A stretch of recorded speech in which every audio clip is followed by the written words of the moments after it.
Oh, how about that? Do we got sound? Do we have sound? I think it's supposed to be sound. There we go. Yes.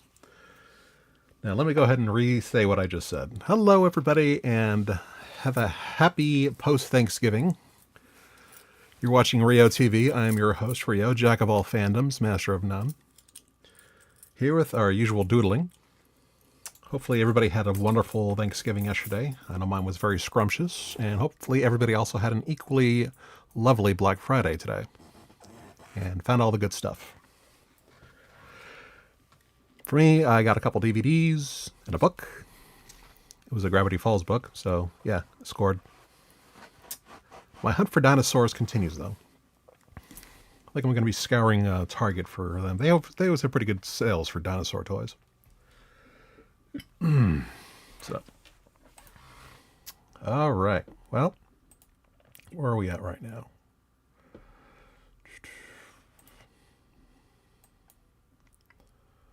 Okay, yep. Looks like all the gauges are going well. We're good to go. Right on. Okay, so earlier this week... Oh, dang it. I just got some bad news, like right this very second. If you're a musical fan, and who is not, really, and you absolutely love My Chemical Romance, it looks like, and I really hate to be the bearer of bad news right here, Bob Breyer, drummer from My Chemical Romance, apparently has passed away at age 84. No, wait. Passed away at age 44. Sadly. Don't see any details on it. I just see the announcement. And of course, I found out the announcement from a Simpsons meme, which was posted just like 11 minutes ago. So, hey, we're keeping the tradition strong. So, and of course, I found out. All right, so earlier on Wednesday. Oh, Larissa Faye, welcome to this channel, by the way. Thank you for the follow. Your friend Mikey absolutely loves Gravity Falls and is making a Discord server for it. Well, kindred spirit.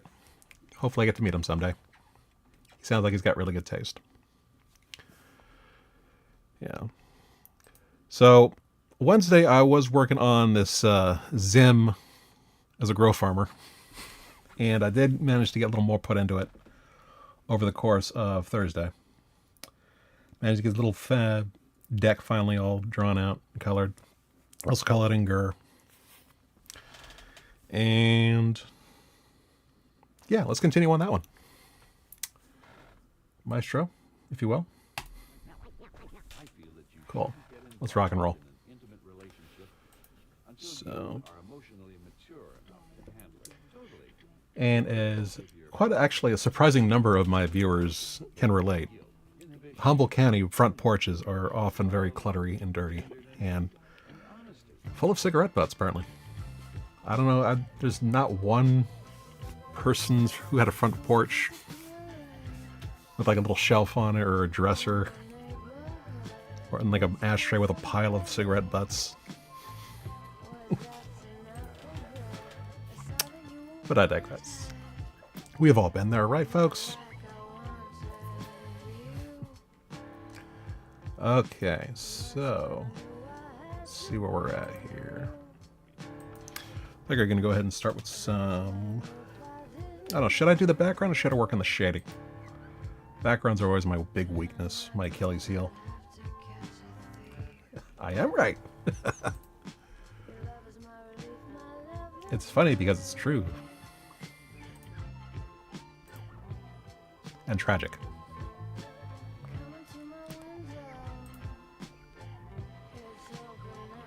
Let's see.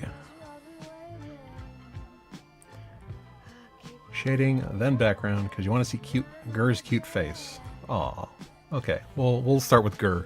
We'll start shading his cute little face. So. we got here? Let's go ahead and zoom in on our little puppy. Our little mentally deficient RoboPup. No, I wouldn't say mentally deficient. He's just lol random. Holds up Spork. I am Penguin O'Doom. I'm sorry. I just had a flashback to high school. Alright. Cringe. Yes. Yes, it is. It's so cringe, my feet are curling up like the Wicked Witch of the East under the house. Irar. XD.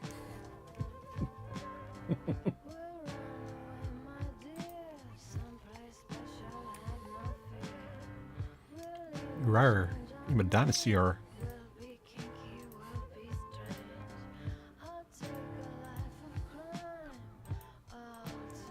Oh, that, yeah. I took the liberty of giving Zim a little goatee because you're not a true grower up and humble if you don't have a goatee. So he's got his corncob pipe, his little goatee, his little rockin' khaki boots or khaki pants, and Gur's looking all scruffy now. I mean, I would have him holding a can of Monster, but, you know, I'm not sponsored by them yet, so. I haven't done the divots yet, hoy. Have some patience. That's why we have the stream. Yeah. Okay.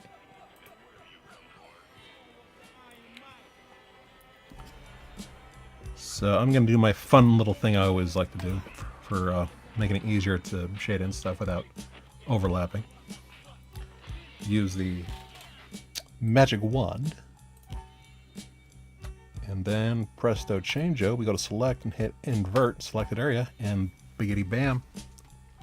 All right in there. Let's see. Coolly goalies, we're good.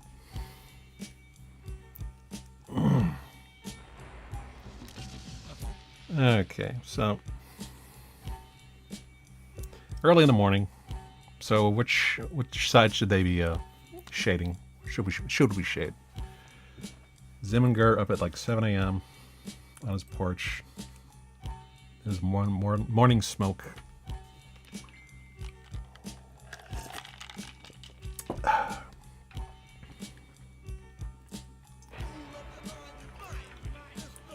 I rename the movies, I download names only I can understand, and Doom is I was turkey the whole time. Doom is in the movie based on the video game that starred The Rock. Rock the Dwayne Johnson. Latara says, I don't know if Zim could process the stuff on Monstrum. You're absolutely right. It would probably dissolve right through his belly. Make a big hole.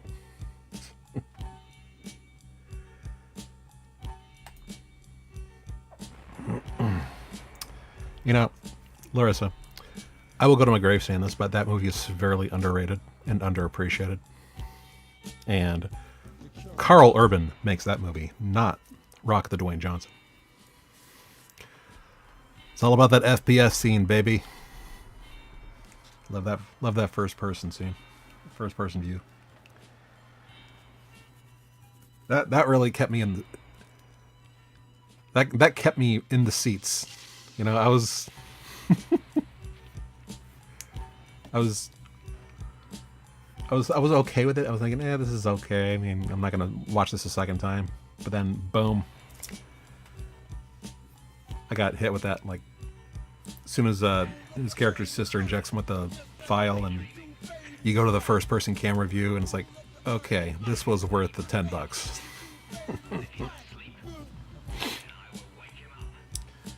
You're singing the Doom song. I'm gonna sing the Doom song now. Gur being the turkey the whole time.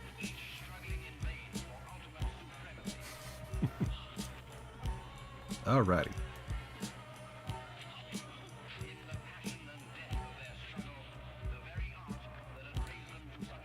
So let's get out the good stuff here.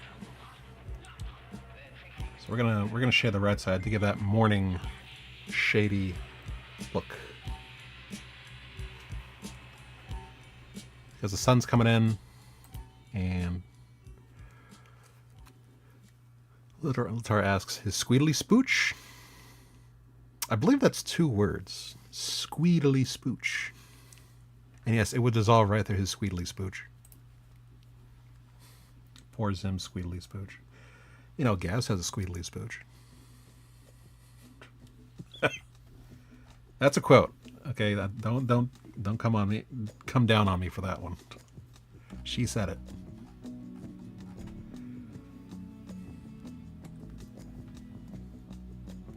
Oh, almost forgot to fix the layer.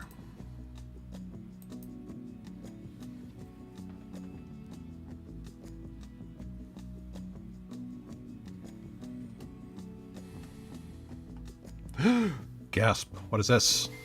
I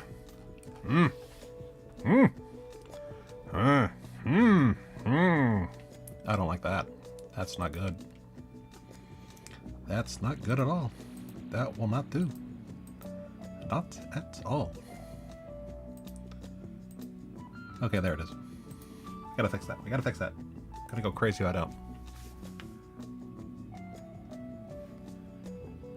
My finger just tapped something. I don't know what it is. It's foreboding. Get in there. Get in there. Be gone, demon. Oh, you gotta be kidding me. Yeah. Unclean. Unclean. Okay, now it's fine. Timeliness of Doom and Event Horizon line up just enough that it's entirely plausible for them to take place. You know what? That's my new headcanon. Doom, the movie, and Event Horizon take place in the same timeline.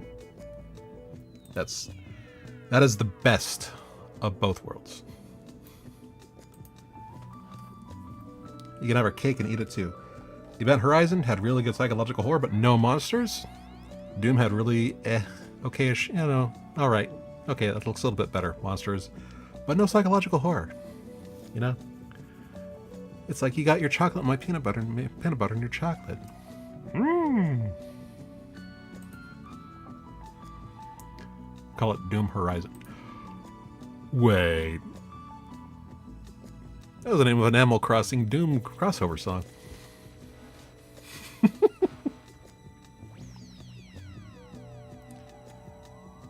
Dr. Ware is also what happens when Alan Grant doesn't get his dinosaur funding. For the further 3 years. You're right. That's the bad timeline for Dr. Grant. We don't want that. We don't want evil, crazy Dr. Grant.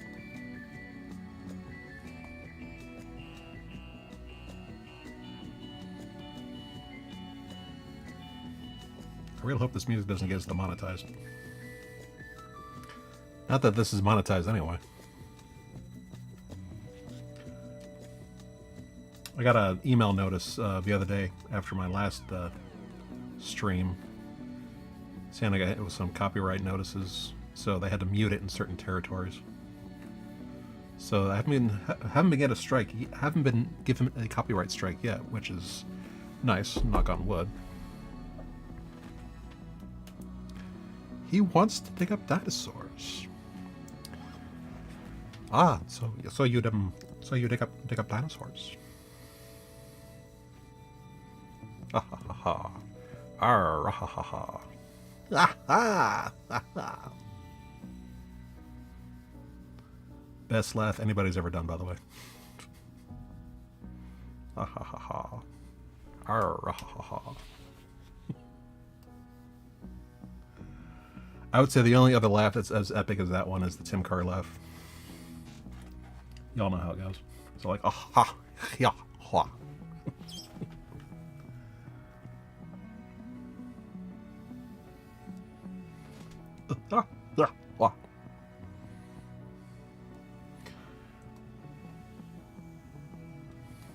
I think Alan Grant would be happy if he never even had Jurassic Park and all that traumatic experience to just dig up dinosaur bones all of his life.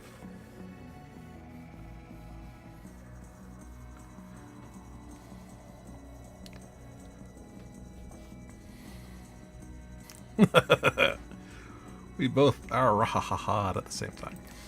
Nice.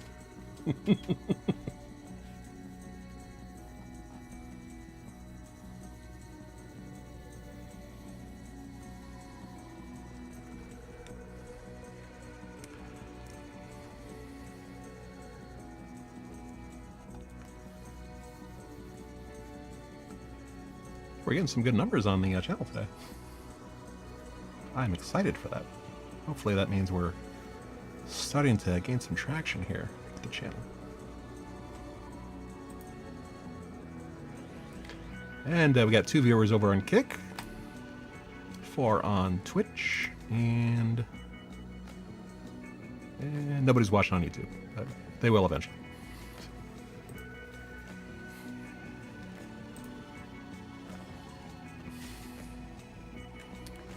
Alright, let's see.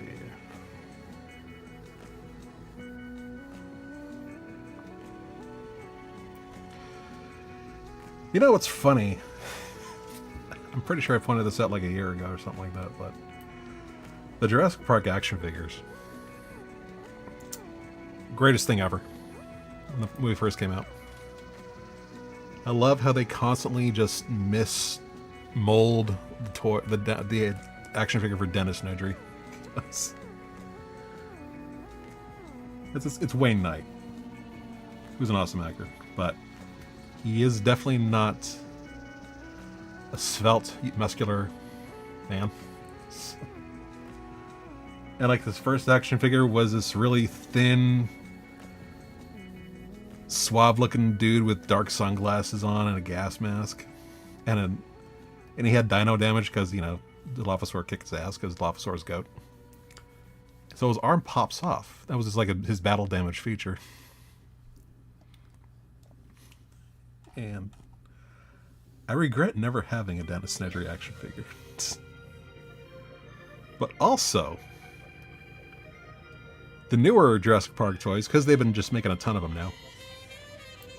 And some of them they claim are reissues, but they're just they went back and redid those figures because there's this one I really should have bought. I should have gotten it. I should have gotten it today when I was at Target. They have a new Dennis Nedry figure. It's a 2-pack with a raptor, and he's riding a motorcycle. And I really think Kenner is just trolling everybody at this point because they give him the Wayne Knight Newman head. He's got the face of Newman. And yet they gave him these really beefy arms. And a muscular torso. Not like beefy, like trim beefy, but it looks like his arms look like the friggin' Michelin Man. Yes, Dennis Nedry is riding a motorcycle trying to catch a velociraptor in this little 2-pack.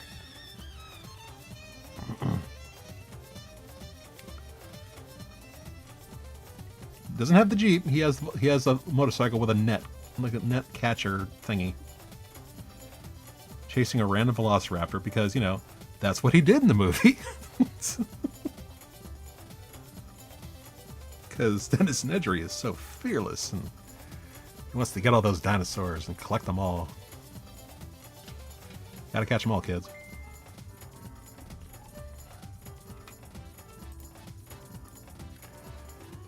You need a picture. I believe I do have a picture. let me pause this momentarily to pull that up. You're gonna love this. It is seriously the greatest remastering of an action figure ever. Okay.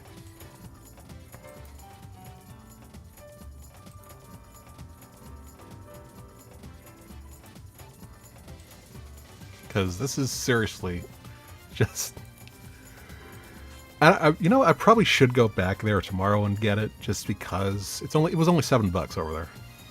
For hopefully it's still gonna be $7 tomorrow. Now I've got some regrets. Who can forget the epic scene when Dennis Nedry bursts into the visitor center and nets a raptor? Right? I mean, my children still talk about it to this day. Okay. Feast your eyes on this. That right there.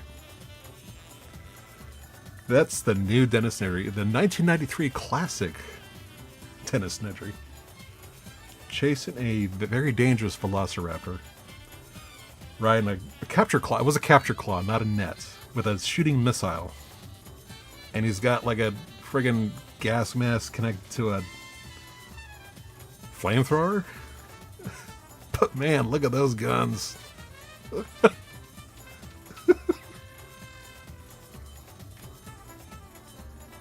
Hello, Newman. Even better, the figure itself. Just look at that.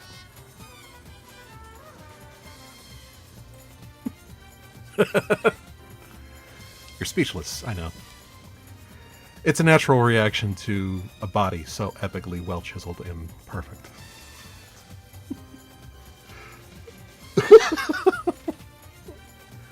I need to get me one. Come on. I'll get one for each of us. And I believe, yeah, they are still at Target. And that's the only place I've seen them is in Target.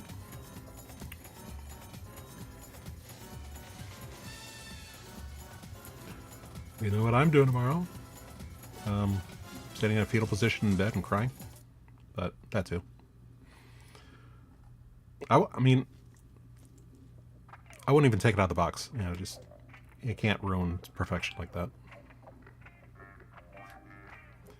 I have no money till Friday, but I do have friends who love me. Pix or GTFO? Kidding.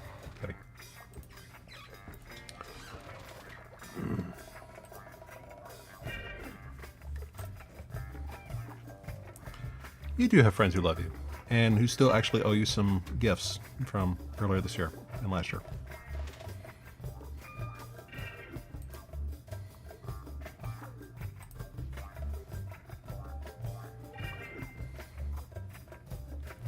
First you take mirror and you look in it. Yes. I'm listening to this. Oh, hello, Takato Fan 1986, but good night as well. And thank you for at least taking the time to catch the chat, or the stream. And thank you very much for the compliment, Takato Fan.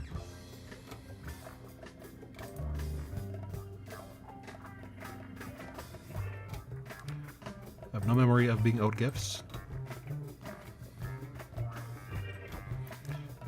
Latara says, disproportionate pipe dream Newman. Right? It's the thing that Jerry has nightmares about. He can't close the door on Newman. He doesn't even step in, he just steps through the door itself, literally.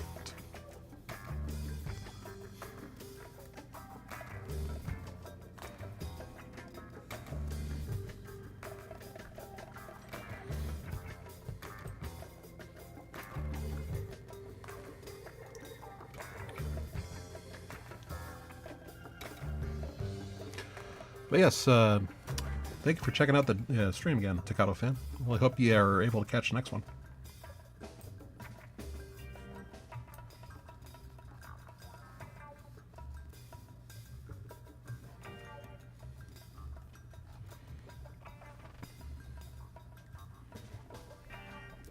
You little butt.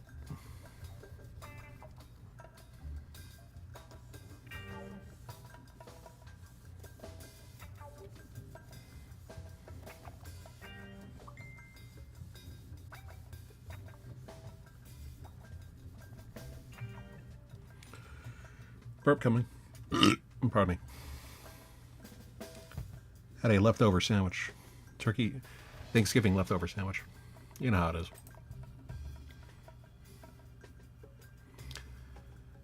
That's his origin of Jerry's hate for him, the nightmares. Yes. Ah, yes. Ah.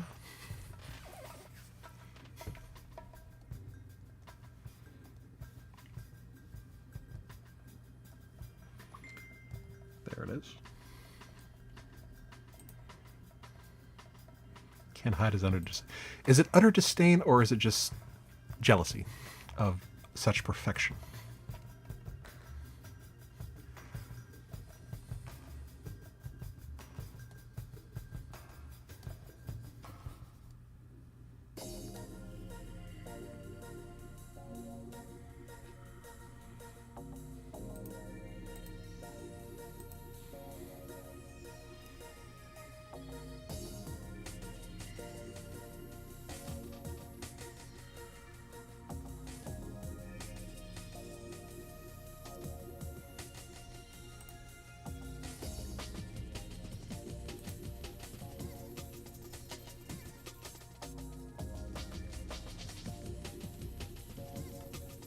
Oh, we got a freeze up here. Oh, there we go.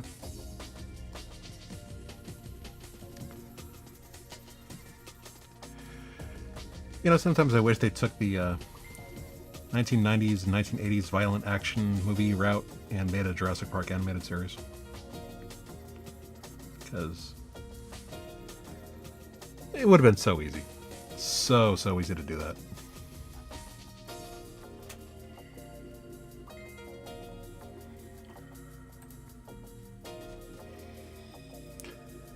(69-31) disdain to jealousy ratio. Nice.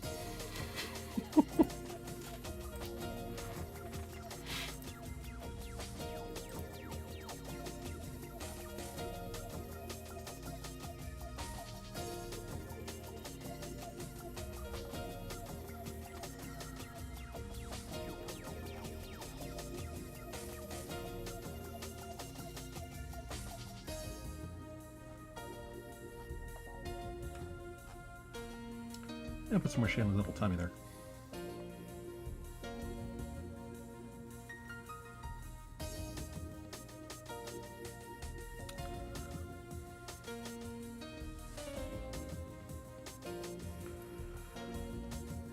The trend of falling off on it? I guess it did. I mean, didn't really see any good TV shows. I think the last movie that inspired a cartoon show I saw was Evolution, which really should have gotten a better cartoon, because that was a good movie. And it was from the guys who made Ghostbusters, so it really should have just followed the same kind of trajectory and had a really successful cartoon. But I guess it wasn't in the cards for the 90s.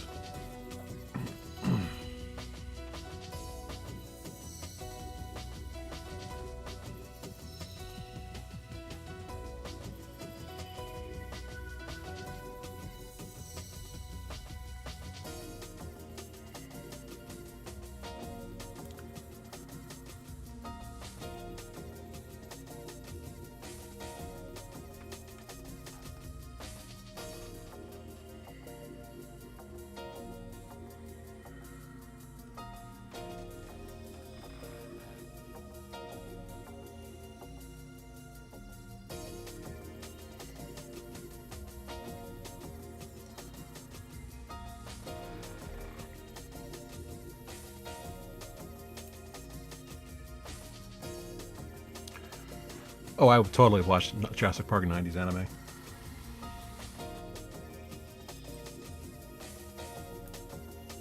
You and me both, Tara.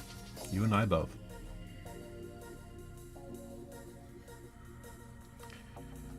And they would somehow inexplicably have Robert Muldoon still alive. And Nedry would probably be the bad guy. One of the bad guys. And knowing them, I'm pretty sure they would throw in like a talking Velociraptor villain. Because toys.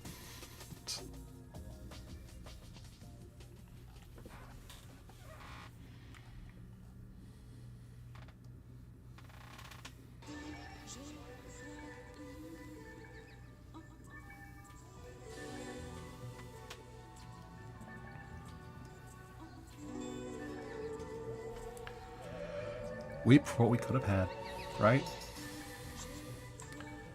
If only Spielberg wasn't a coward and just signed off on it.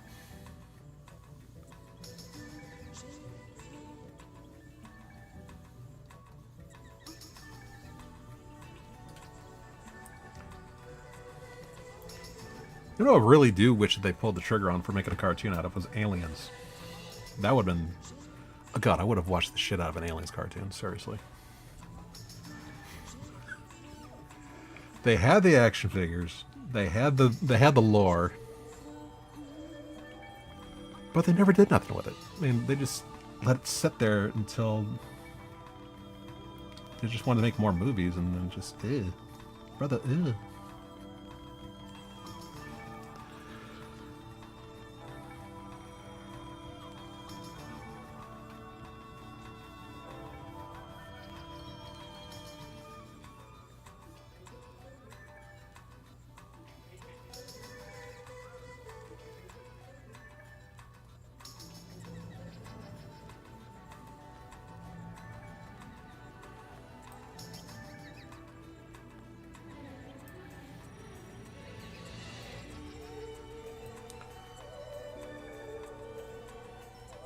Like on Sci-Fi. Like Anflux, yes. Just like Anflux.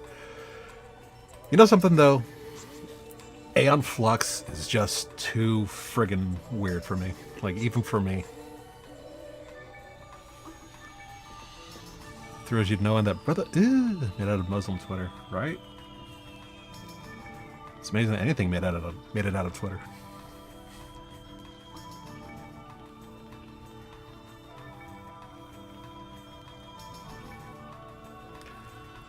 Hi there, Polygon Alchemist. Welcome to the chat and welcome to the stream.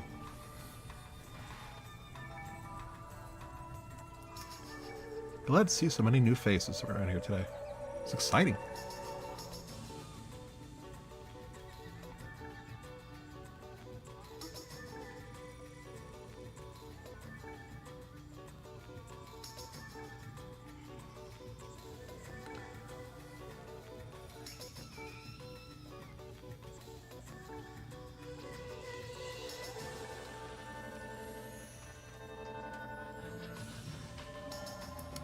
Yeah, we gotta pour one out for what Twitter would have been, or was. Not the filth-ridden hellscape that it is now.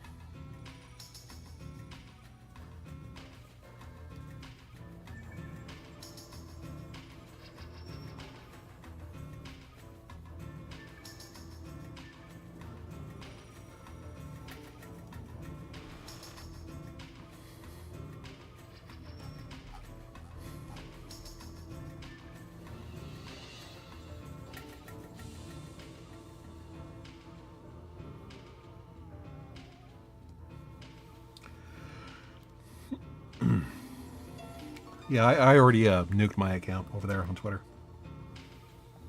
I was going to hold off until December, but we all know what day made it really depressing.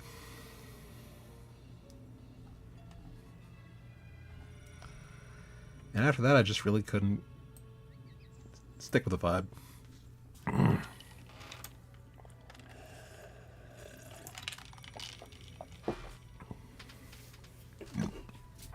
Pardon me.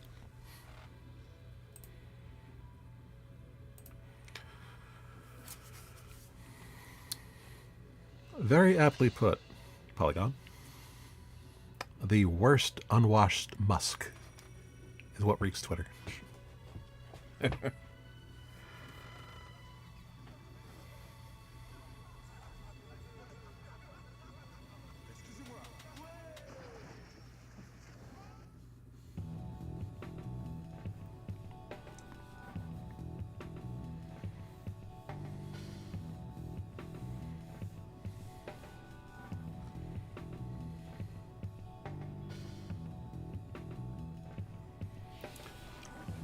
Don't know what I stream or what Polygon Alchemist streams.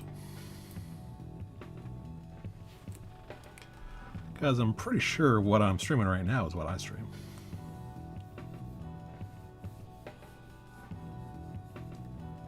Oh, yeah. Polygon, what do you stream?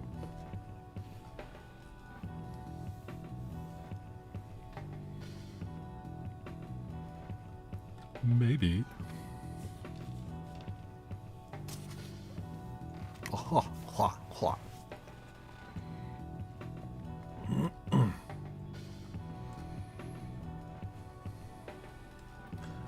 I think we're good on Gur. I don't know. Are we good on Gur?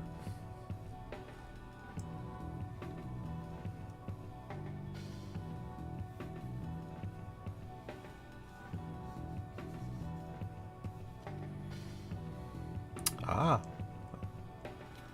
Either way, it's nice to have friends.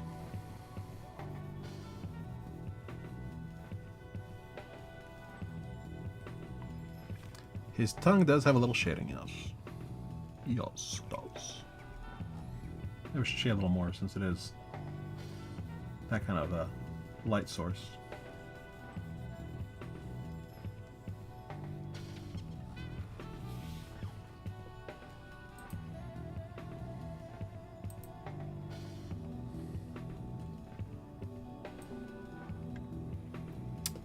Just a trash panda. Trash pandas are cuddly. Trash pandas are the best kind of pandas. Mainly because they actually do shit.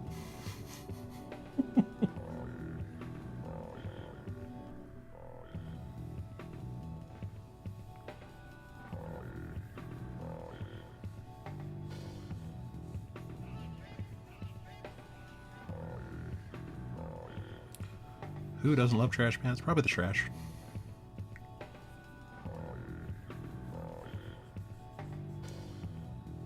And the high evolutionary.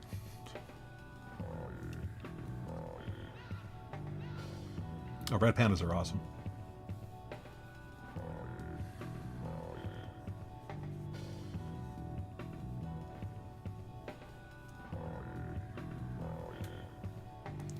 Red pandas are so cute and cuddly. And when you startle them, they stuck their hands up like they're being robbed. Like, take my wallet.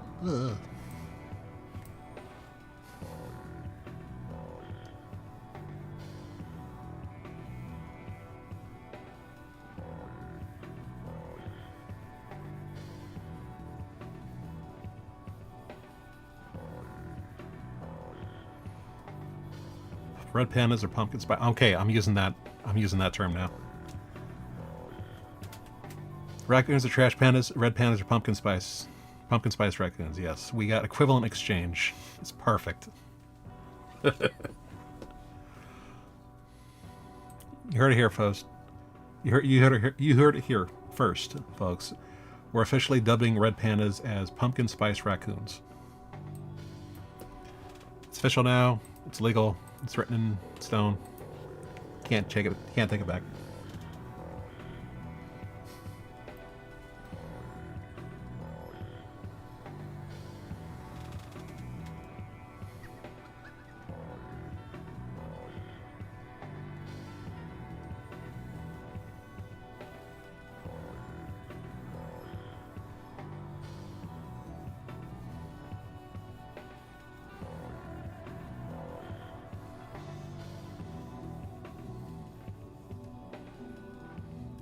Yes.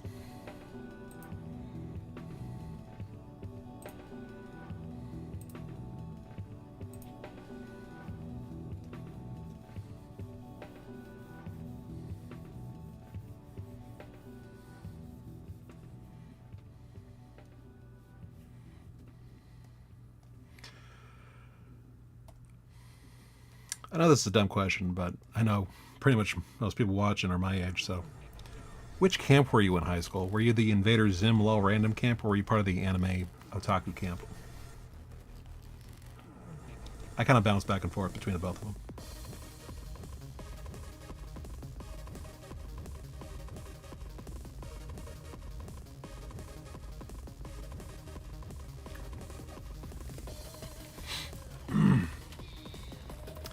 That's right, you were. Yes. There were a lot of kids who were both, actually. And there was that one girl who's scribbling in her notebook of the anime-style Zim and Dib pairing artwork.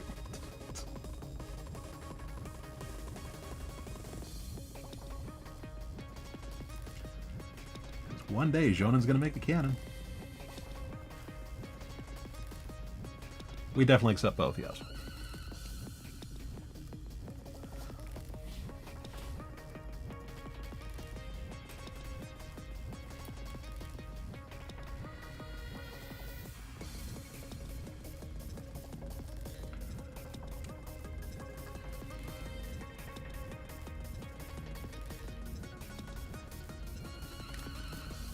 The good old days of everybody was just discovering yaoi.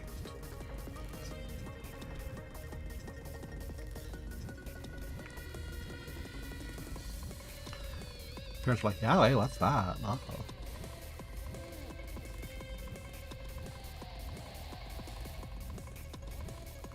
I think we had a yaoi club in our high school. Larissa, did we have a yaoi club in high school? Or was it just a small section of the anime clubbers? Oh, you started talking with Edgy again? Cool, yeah. Please tell her I said hi. And I did not know you guys were not talking for a while, so I'm glad to see that you are still talking.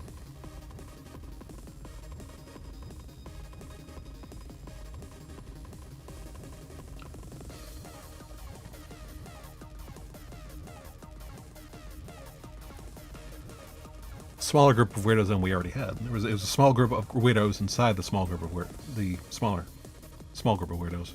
Yes. You were one of those weirdos. And so was I.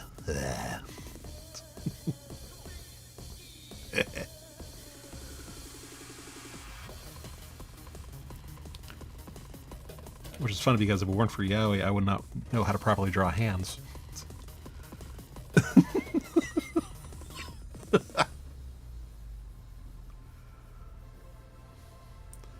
Giant yaoi hands. Yaoi hands or Capcom hands? One of the two.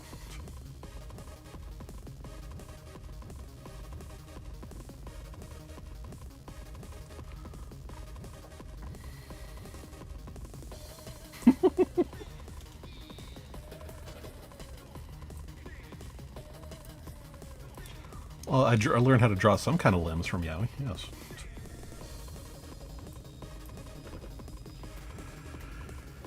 Yeah, let's not even talk about the yaoi paddles. I never had a yaoi paddle, but then again, I never went to any conventions back in the day. So.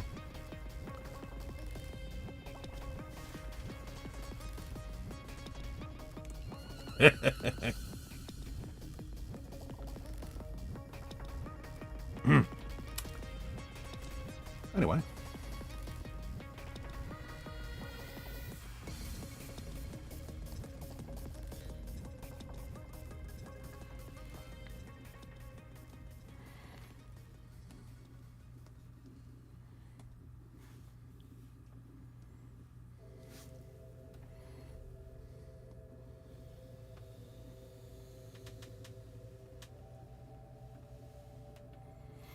You know what? I learned how to draw better facial expressions thanks to yaoi.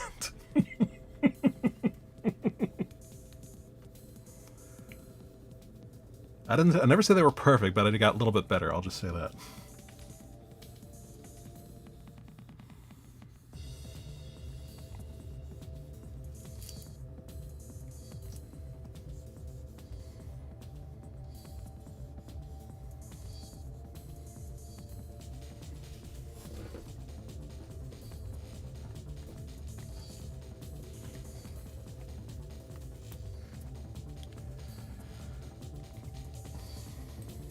Oh yeah, I remember the doujinshis. You had to actively look for that shit back then, and a lot of times you had to actually just order it online and have it like actually physically delivered to you, because I would know.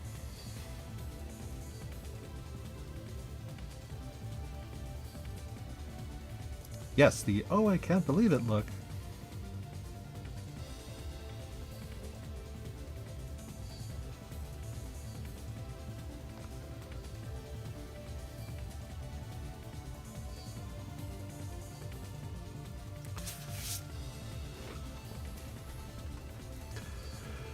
She'd be able to draw ones from Japan. And what series were they, Larissa?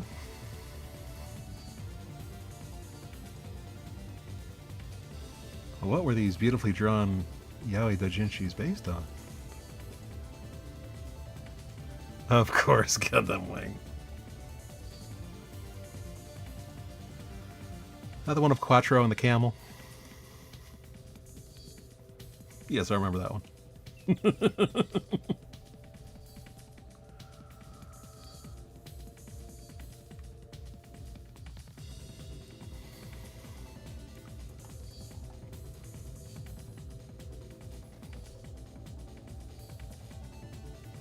Yeah, I love Gundam Wing when it came out because that really felt like anime fans were finally getting spoiled.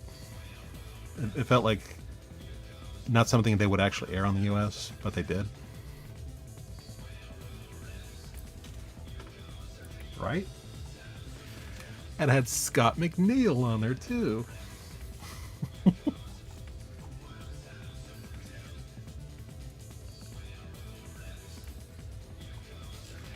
The one and only Scott McNeil.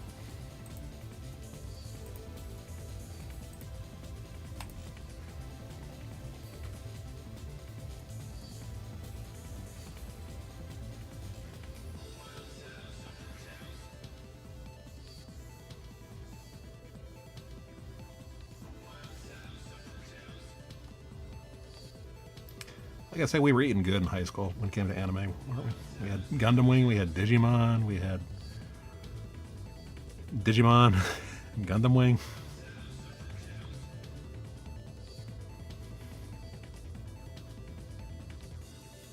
Flint the Time Detective.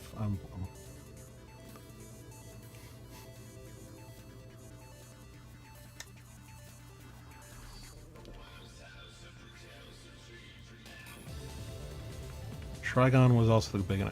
That one was like a public secret, kind of like Trigon. Like that was the first time I found out that Johnny Young Bosch drew or did voice acting, and I thought it was friggin' awesome.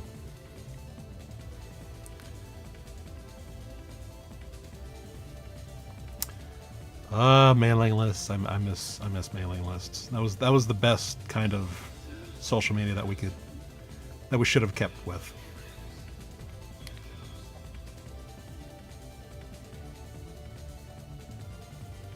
Yeah, it did have actual Japanese music in the dub, didn't it?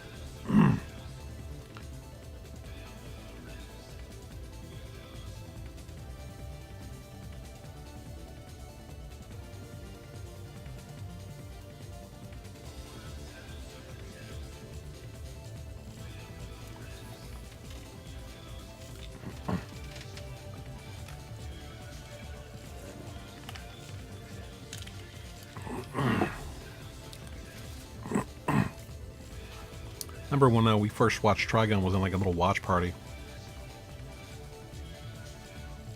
And we were just digging that one. We were all like, yep, that's our new favorite right there.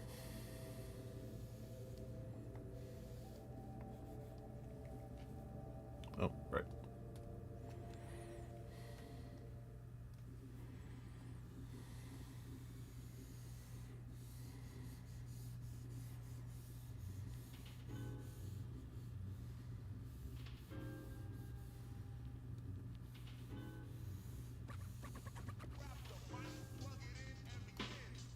And I think it was my birthday party. I think it was my 16th birthday.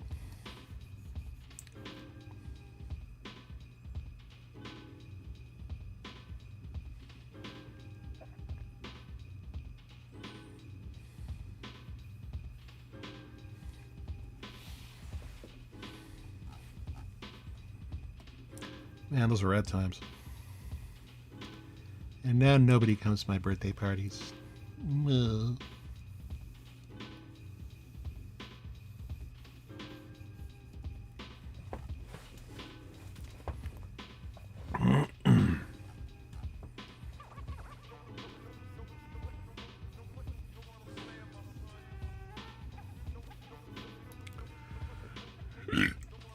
Pardon me.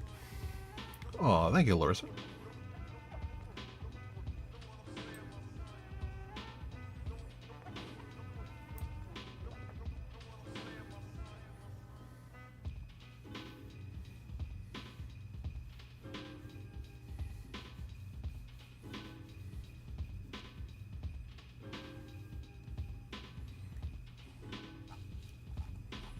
See how this is coming along so far. Oh yeah, that's some good shading.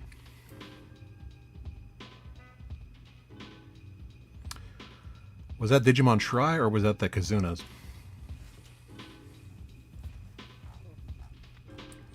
I actually got to see the first Digimon Try movie in the theater in San Francisco.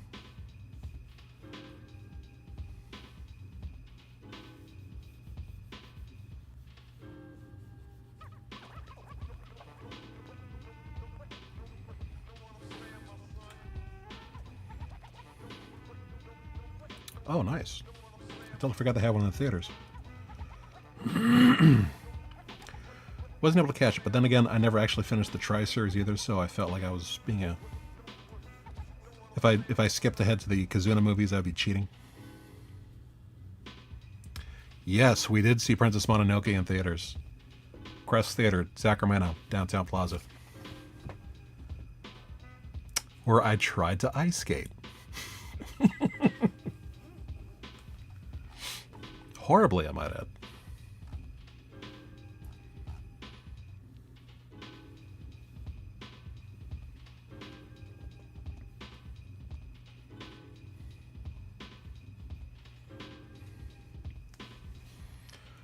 It's not that I got tired of Try, it's just that I never tried to finish it. Oh-ho! Oh-ho! Oh-ho! Oh-ho!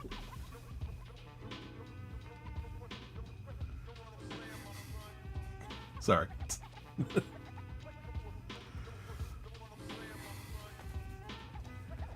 Nice.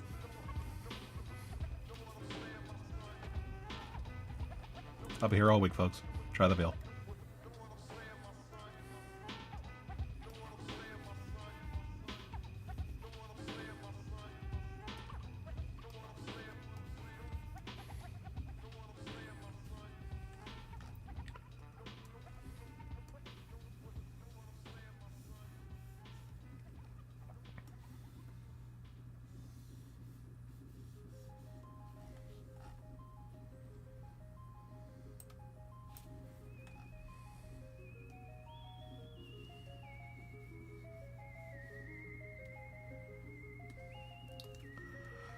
By the way, did y'all catch the new Hell of Boss today? It came out this morning.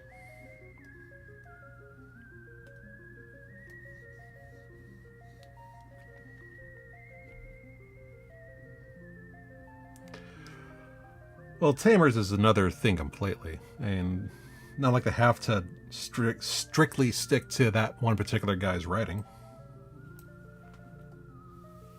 Besides, any die.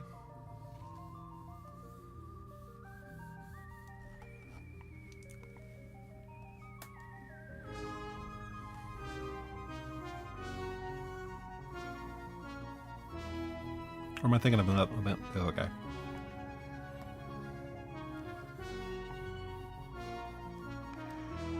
Honestly, I'm just really surprised they never tried making any kind of live action like movies out there in Japan for Digimon, like at all. Like they've been making live action adaptations of everything else. Why not, you know, the good shit? Though considering the track record, it's probably a blessing they haven't.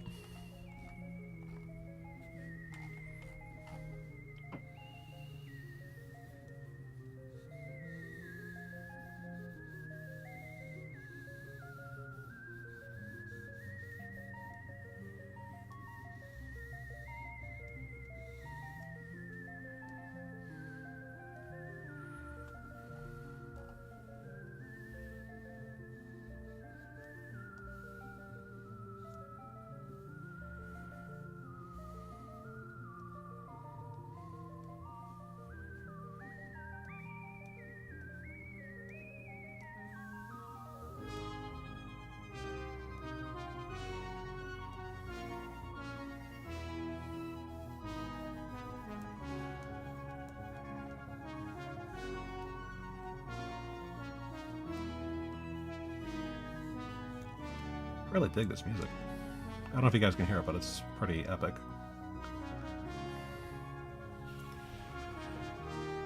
Yeah, I mean, shit, I would love to see Detective Patamon.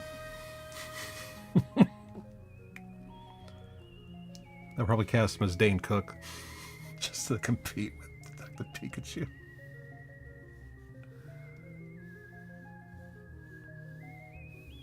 I don't know if that'd be a blessing or a curse.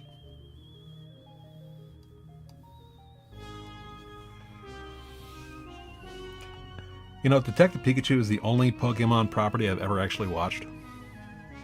Like, all the way through.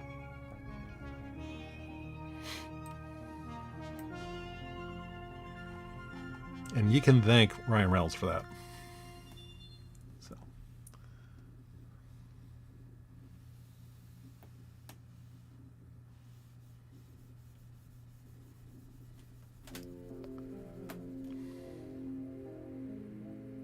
Oh, nice. Justice Smith. The only person with a Smith last name who's an actor who is not a douchebag. And is not related to Wilt.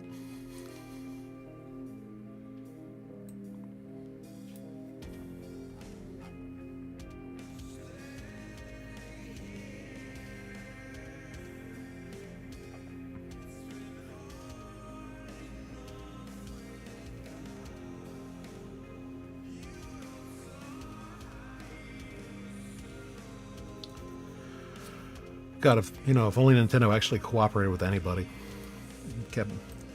stopped thinking that they had to be the biggest thing in the room, we would have had so much good shit over the years.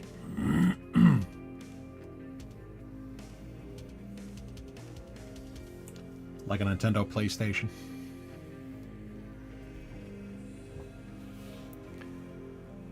Chaos Gremlins are the best Gremlins. It's my aspiration to grow up to become a Chaos Gremlin. I want to be a Chaos Gremlin when I grow up.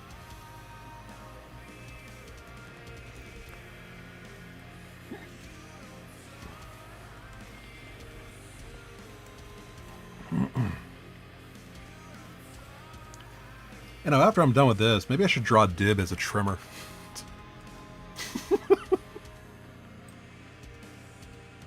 Just have him there with like a tank top on and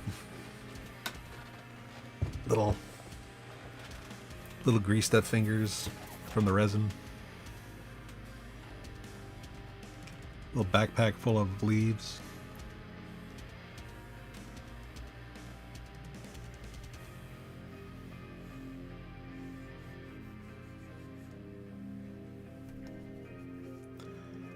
And I think Dib is kind of a Chaos Gremlin too, isn't he?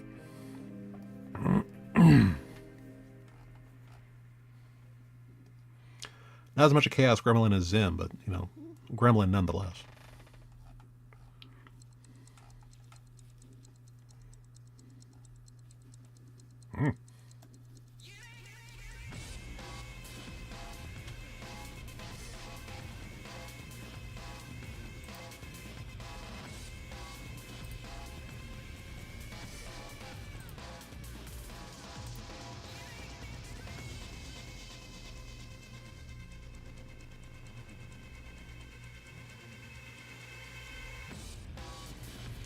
Oh, we got a message on Kick. Hello, great streamer. You stream so very well. That's why I found you. I do see you streaming a lot, yet, but still not partnered. I got a proposal for you. I shall share your stream to Kick viewer communities for you to hit 2,000 followers with more than 1,000 viewers. And earn nothing less than 1,000 and enable your sub button. Add me on Discord. My username is Fooky. Well, Fooky. No dice.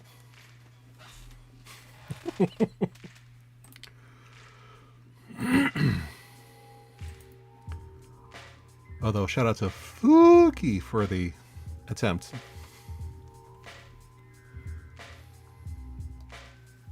Oh, shoot.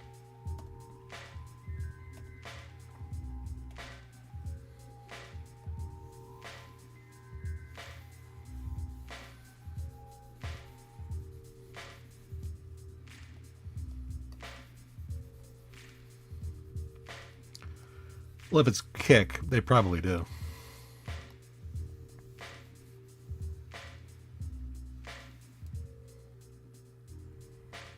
And all they do there is hawk crypto and racism. So, you know what? Kick is like Twitter if it was Twitch, which is kind of redundant, but still.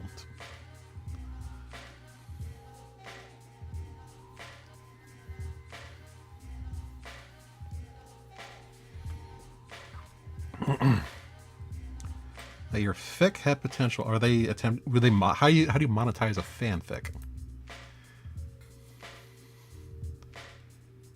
Coin name has at least 3 slurs in it. Yes, they do.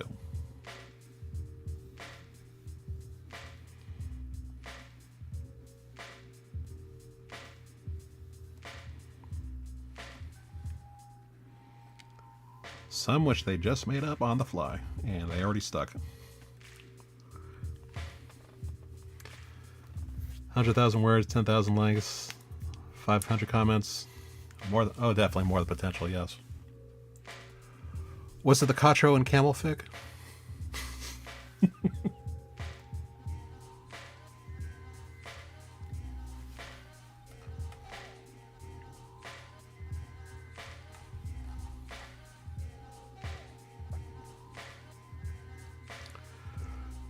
Pardon me.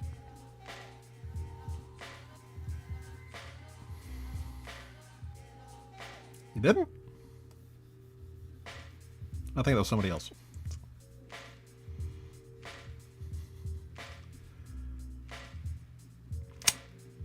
Ah, yes.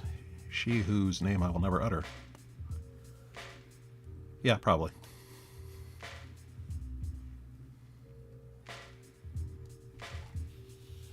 Oop.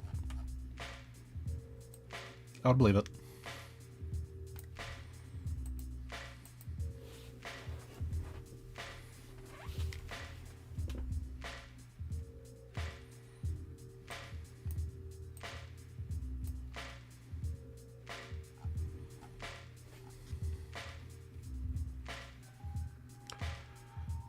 Bind it and sell it on the pic. Oh yeah, she burned a shit ton of bridges with me. Trust me. Bind it and sell it on the TikTok shop. You know what? They did do that with Fallout Equestria, so why not? That little storybook is something I've always boggled my mind about.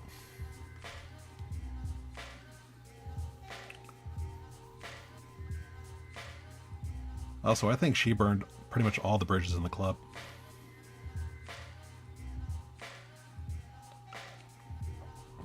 I mean, those who stuck around the club at least.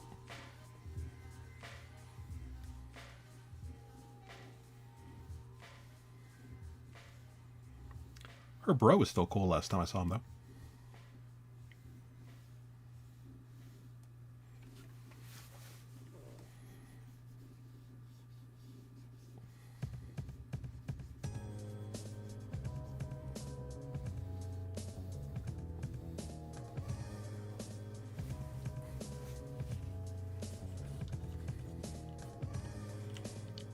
Oh, nice.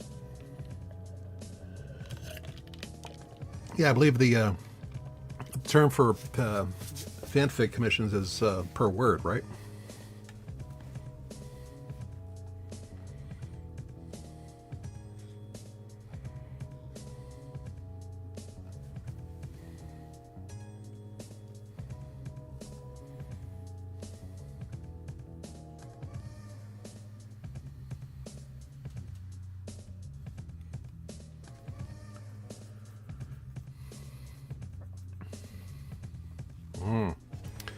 I won't ask about that then.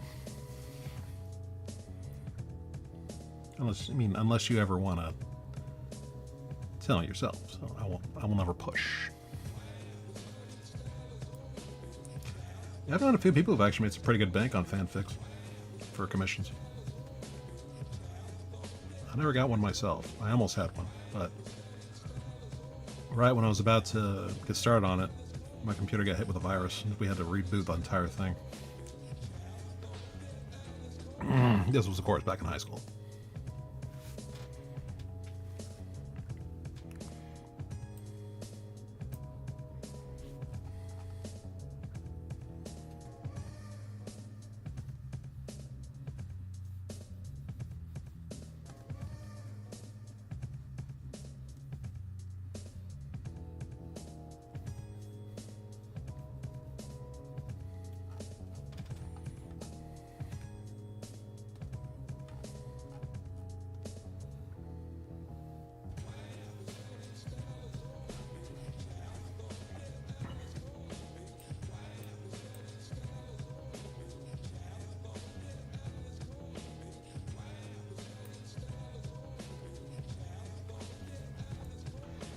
Gonna shade his little undercut buzz here.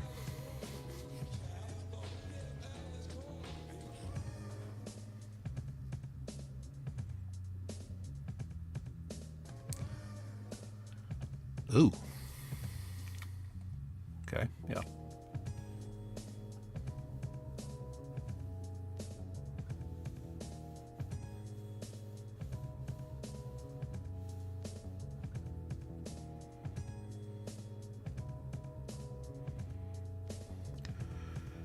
ChatGPT's refusal to write NSFW stuff will be certain authors and business. Well, that is correct, and thank goodness for that.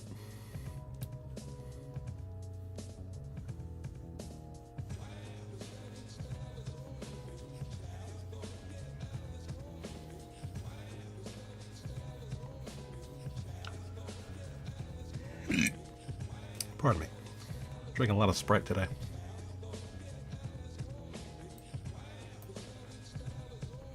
Not too much Sprite, but a little. Just enough, as a treat.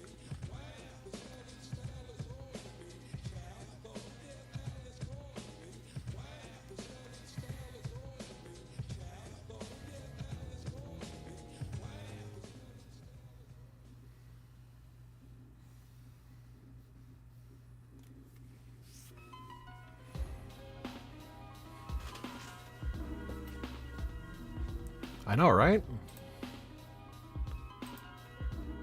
Why aren't they walking the dog?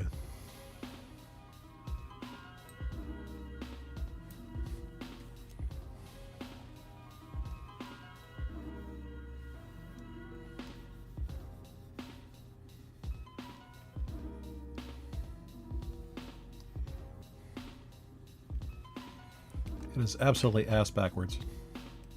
Bass backwards.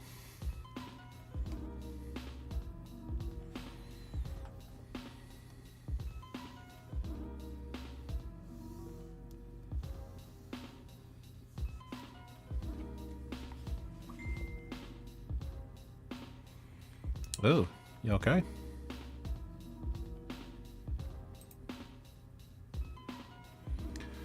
Lutara asks, do people really get paid for writing fan fiction? Yeah, they do. Just the same as doing a commission work for artwork. People just commission you to write a fanfic.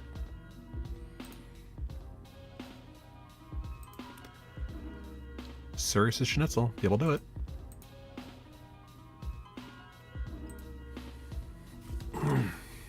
Oh, okay, so you're just sore. So you did not get any flu shots yet. That means Big Brother doesn't have his control of you yet. Ugh.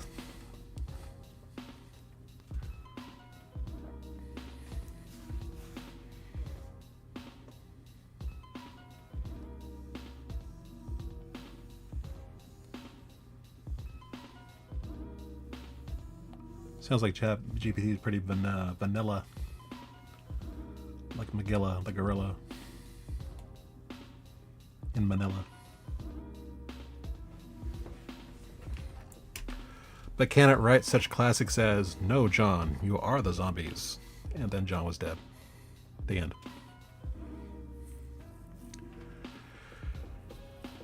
If y'all like Star Wars or Horizon Zero Dawn, check out Larissa Faye's AO3 account.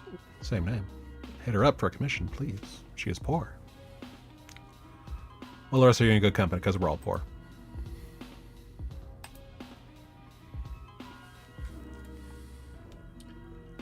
But if you can make smut, then you're not as poor as others. And more power to you.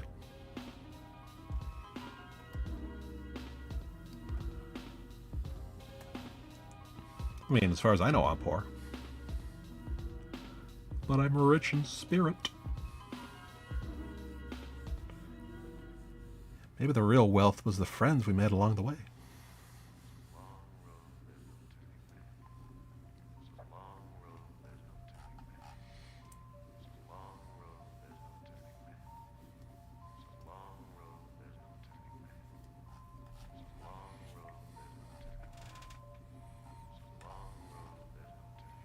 No more shading on that hair.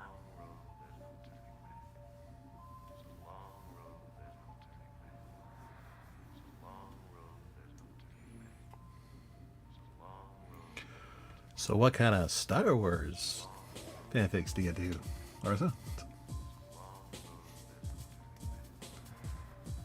He asked ominously.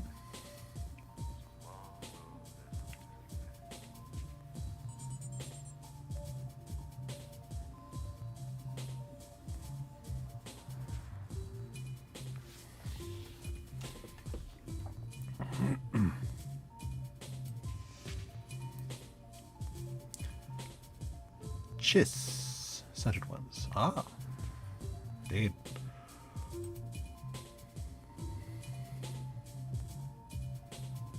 The pants are on the ground. Are we done with Half-Life references?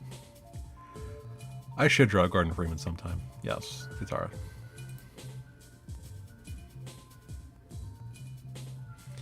Today is a red letter day.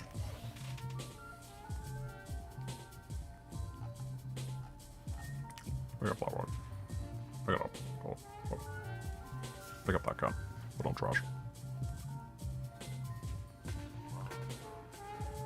You know, Half-Life 2 was a blessing and a curse, because it's Half-Life 2. I hate Anakin so much you would start shipping Thrawn and Padme in terms of actually met in the novels, and that's your life now. Wow. So willpower can change reality.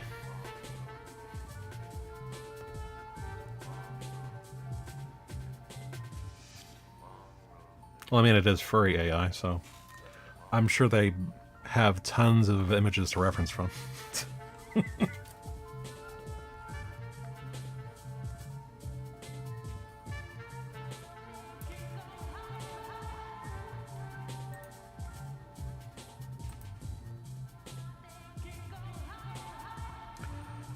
But yeah, Half-Life gave us Half-Life and Half-Life 2 and all that, but also gave us Gary's mod, which in itself is not bad, because I fucking love Gary's mod, and the Gary's mod videos were hilarious. But then it brought in Skibidi Toilet, and now we're where we're at now. And maybe that's why we're in the crappy timeline, is because of Gary's mod, Skibidi Toilet. I don't know.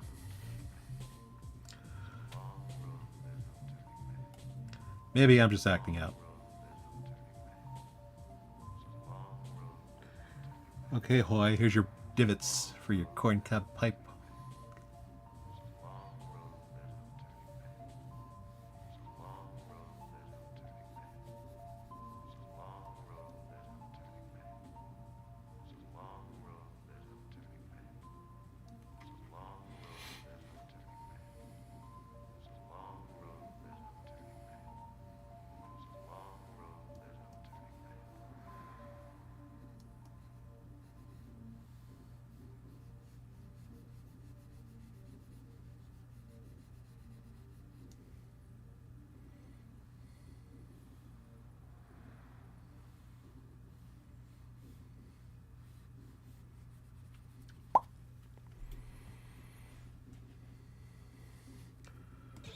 Yeah, I mean, every generation had its brain rot, but it was contained brain rot.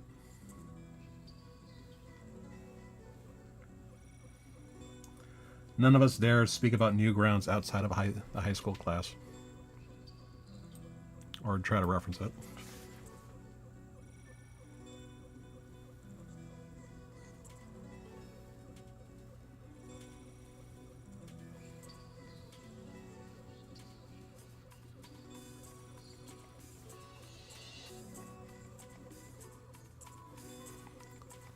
Badger. Mushroom.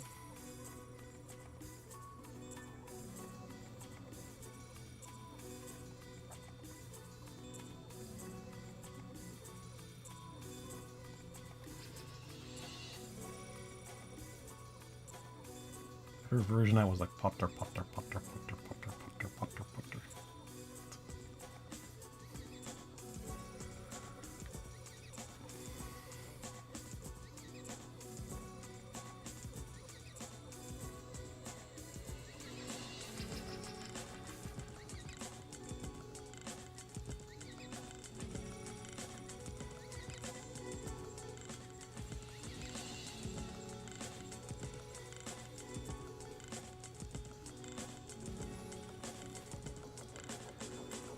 Sad case stories.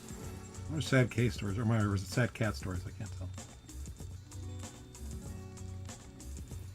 Is that the one where they make the little animation with the crying cat face? Because yeah, those ones are pretty funny.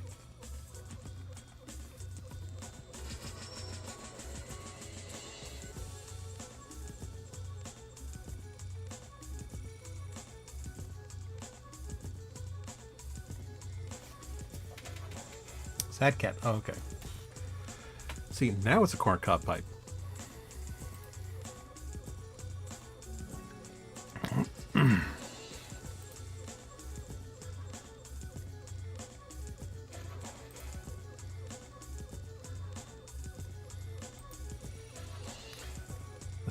Sonic singing random songs. You mean like the national anthem? Oh wait, that was an actual thing that they did on Fox Kids. Not Fox Kids, the Fox Box. Which is what happened when Fox Kids died. The malicious parasite took over its brain.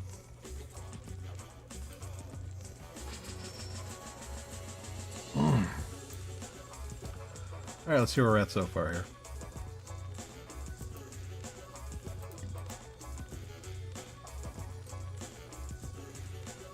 Alright, not bad, huh?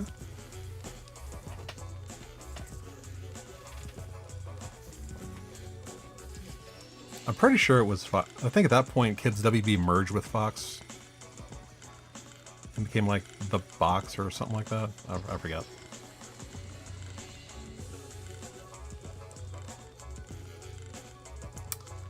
Looking good. Thank you. Now let's see if we can make some kind of background.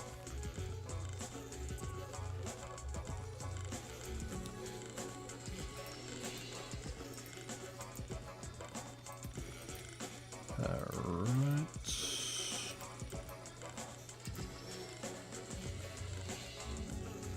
there anything in this layer? I don't see anything.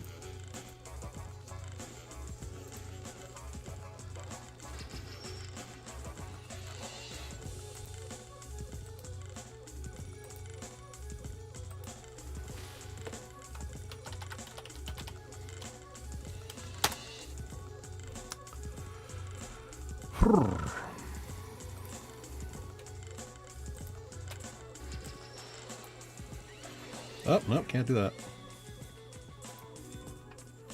I have to leave that multiply layer out there.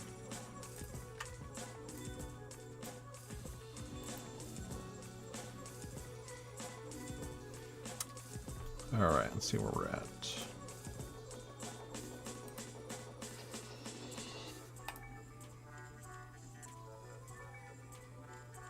Oh, you know what? Let's do the fence.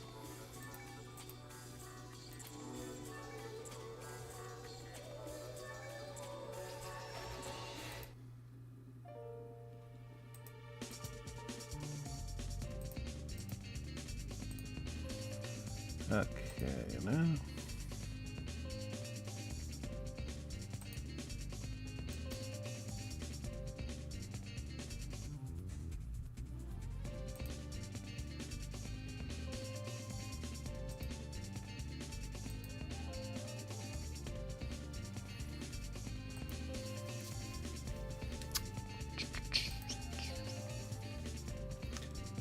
Gonna pull back on the opacity on Zim and Gur here for a little bit so we can focus on it. Actually, no, no. Probably better to leave it full opacity so we know what the best parts are for the shading for the fence.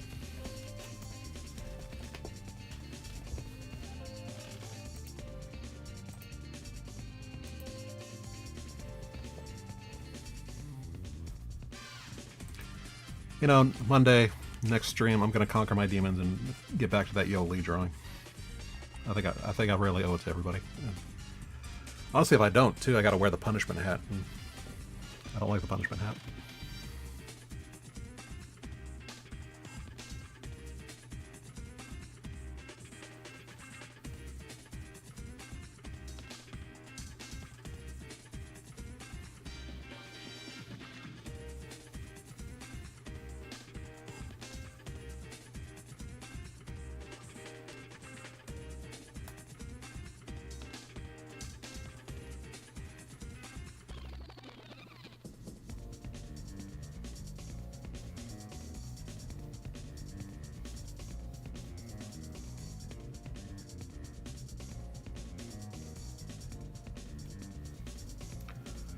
You know, I'm feeling a little self-conscious here. Like, other streaming artists, do they color this plainly in layers? Because I've seen them go really elaborately with a bunch of different layers and shit. And they got an entire layer where the whole thing's gray tone, another layer where it's just all dark color, and then somehow they switch on a filter or switch off a filter, and all of a sudden everything looks perfect once they get all the layers in order.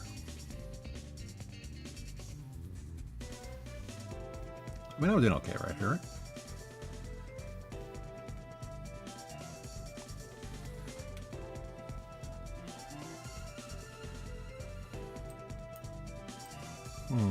Do not like that. That is no good.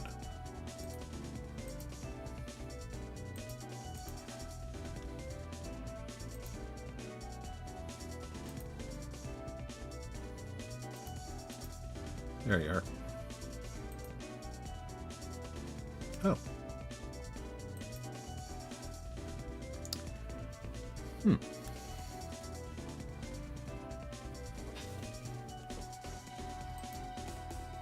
Oh, thank you, Larissa. I appreciate that.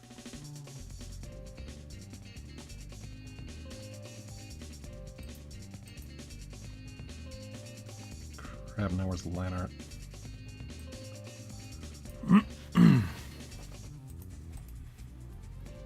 Where is it?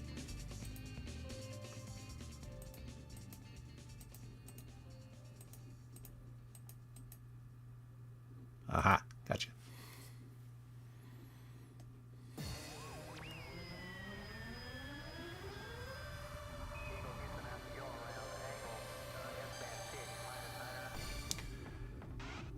You know what I wish they still did for anime fans was trading around the Japanese soundtracks for all the animes.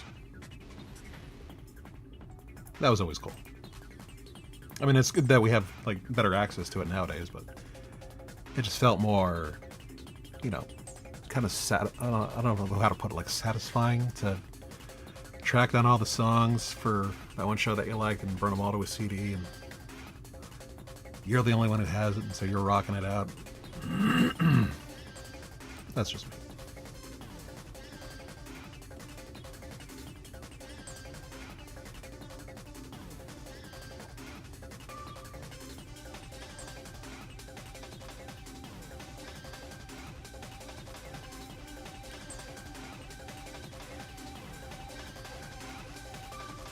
Oh, no.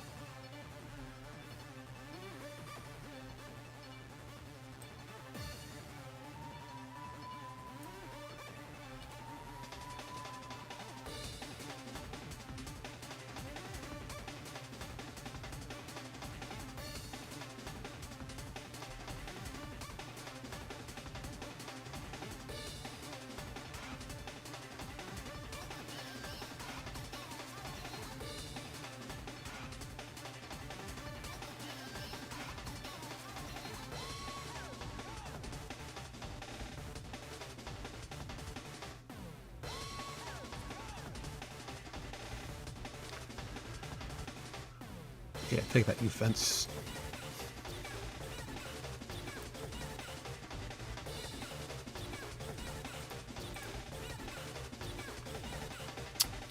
I have to be careful on this one.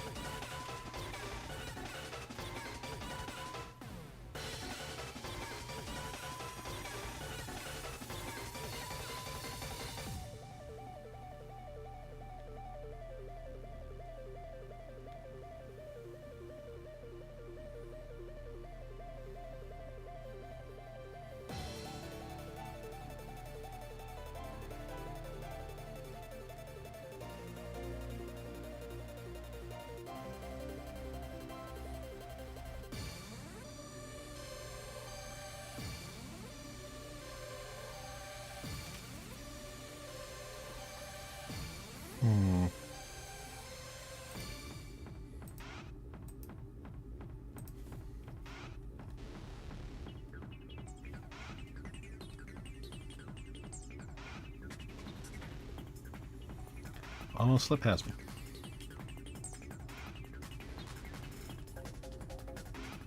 Oh, there's one.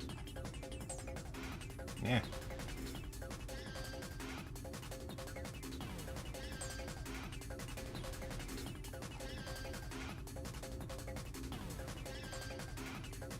That's not good.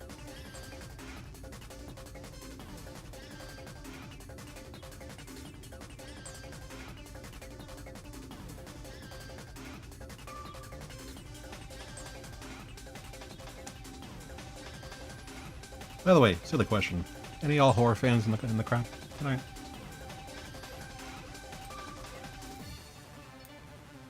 Like I said, silly question.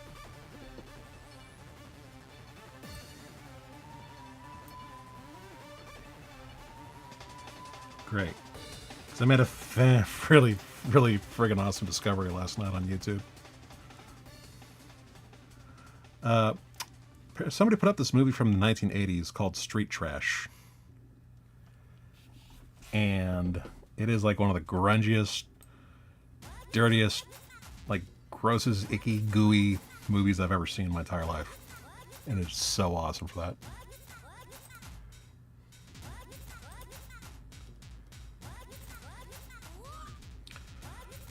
Like, I've heard about it, but I never actually watched it.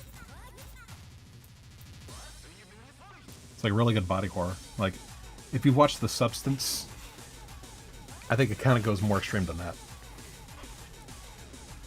Because I guess the storyline is like there's a city filled with homeless people. And this was back then when, you know, they really went all out with, you know, how they depicted the homeless, shit like that. But still, it was like,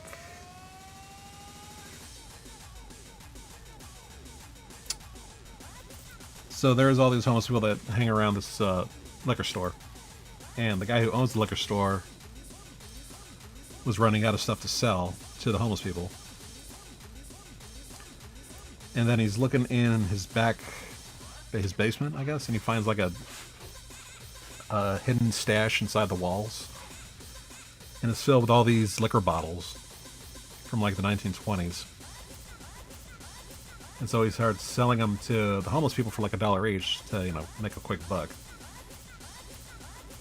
But then when the people drink it, like they take one single sip and then they literally start to melt. And it's got like some of the most hardcore body horror scenes I've ever seen. And it is just a thing of beauty. Like the very first scene they have is this dude who sits on this broken down toilet in a like a wrecked building because he's drinking his little stash that he's got there. He takes one little sip and he's like, ah, and then all of a sudden he starts yelling and screaming, and all of a sudden like all this blue and green ooze starts running down his pants legs and shit.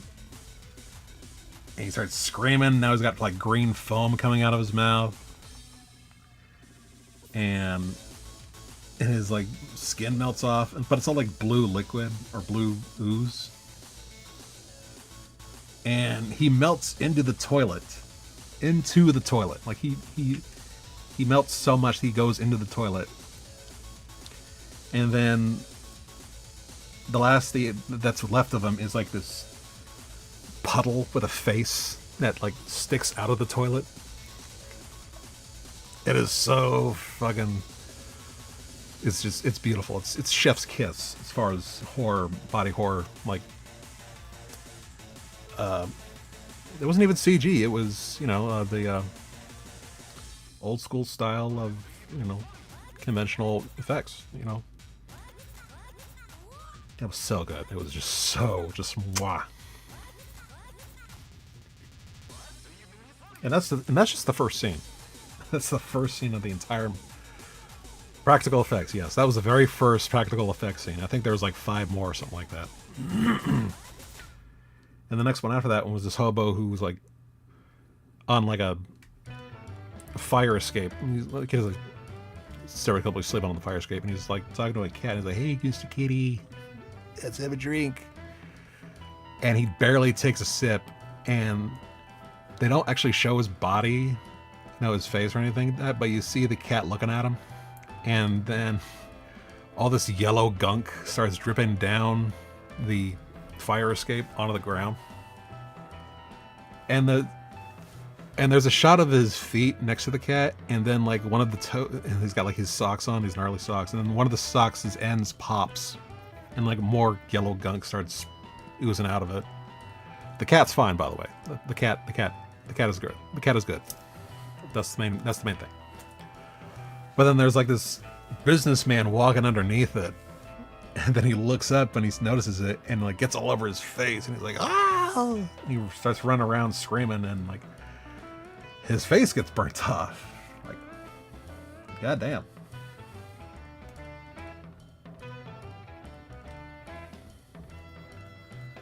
I mean, really great effects, but you know, I'm definitely going to say the movie itself, with what content it has in there, is definitely problematic on many levels. But the effects are so good, and there is one key scene that I know I can't really describe in detail or even show it on stream, where there's this other dude who's taking a whiz. He's making sissy against the fence, I guess. And there's this dude on the other side who's like the bad guy of the movie. He's like the head king hobo of the yard or some shit like that. He rules the junkyard with iron fist. And he reaches through the fence and schlunk, just gives it the Lorena Bobbitt treatment. And that's not even the end of the scene. Like, and the other dude on the other side is all screaming. He's like, ah, cut it off. And then the bad guy, you know, just to assert his dominance over the other fellow vagrants. The other guy comes around trying to get it back. He's like, nope. And he throws it in the air, and a bunch of his little lackeys, like the other lesser hobos, homeless persons, or like his little yes men or his minions, they start playing catch with it. And they show this in slow motion of a prosthetic that looks like, you know, flying through the air. Yeah, that's exactly what I said. It is so insane. It's called street trash, right? Ladies, for that scene alone, I think you would love the movie. Even though there is a couple more problematic scenes that are not as empowering. So, but if you like seeing a really good Wang volleyball, this is probably the best one source for that.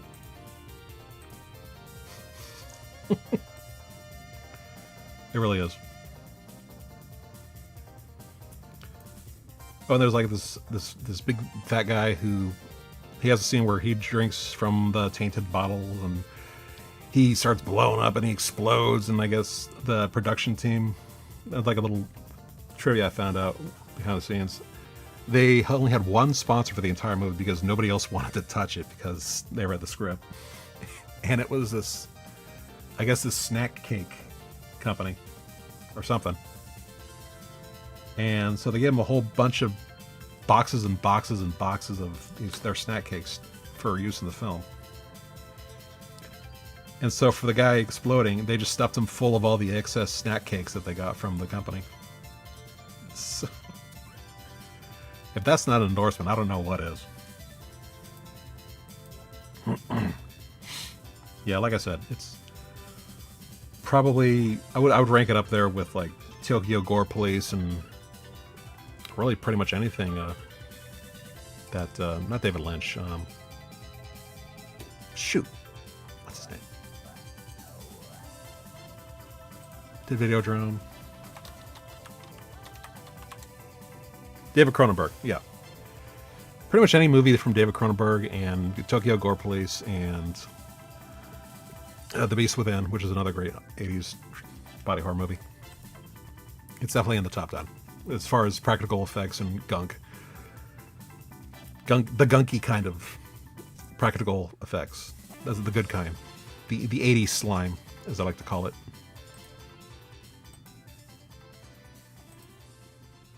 Wish they made more video games like that. Okay, let's see here.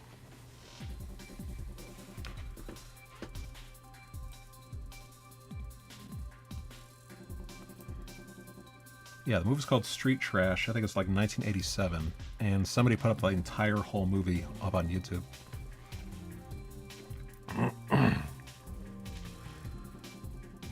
Alright. Let's see. Okay, now we're gonna have to work on the background.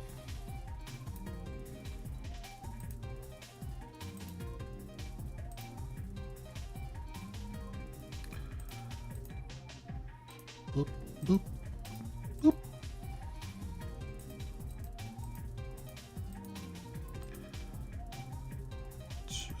There goes that. There goes skirt. There goes that.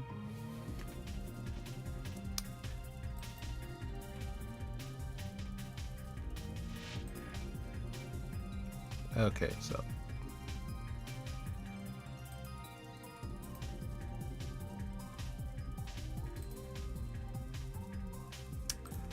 What do we got? What do we got? What do we got? I think we're gonna have to do a door, obviously. Doorway, duh.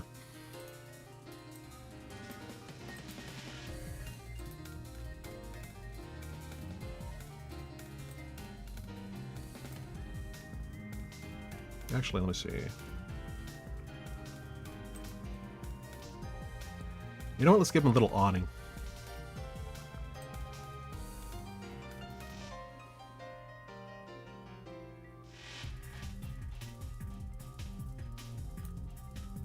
Right up there. Little awning for his porch. The grower's house. It's not going to have conventional construction, so I'm thinking.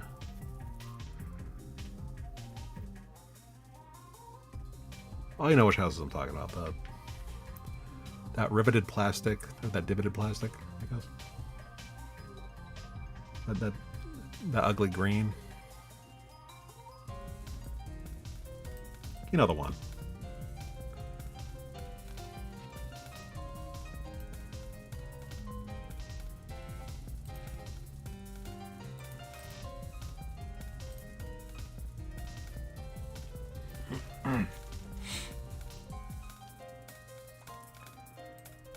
So, how can I do this?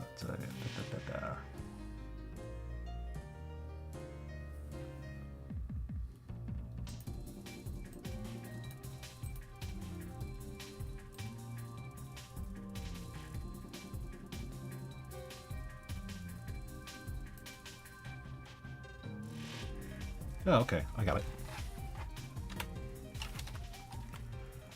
And then we just move it.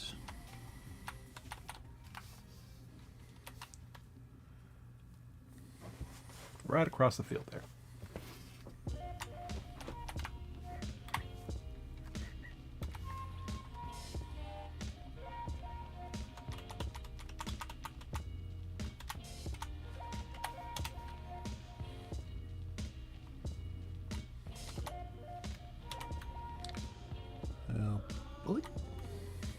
Yeah, this is fun.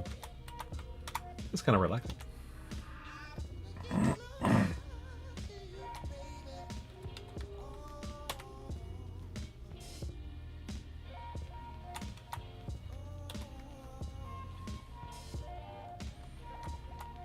You're looking up the movie, aren't you?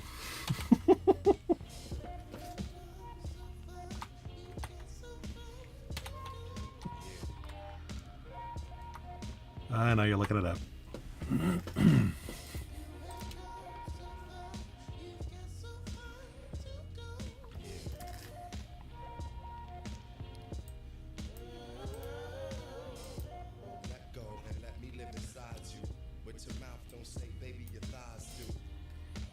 Okay, door time.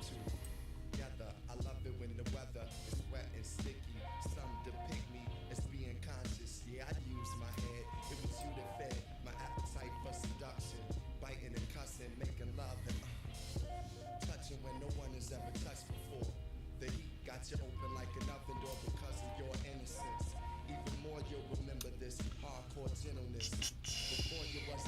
Let's go with a base color.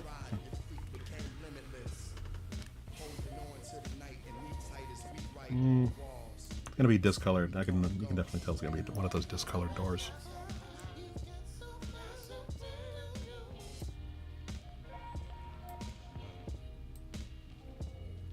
Like an off-white.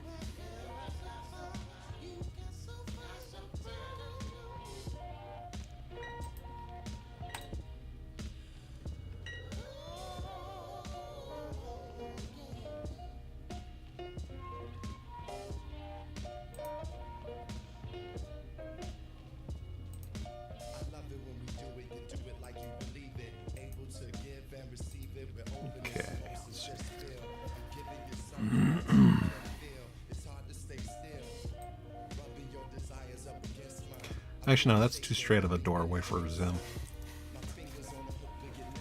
Because knowing Zim, he definitely would have made a very crappy door. Actually, no, let's warp that a little bit with the transform.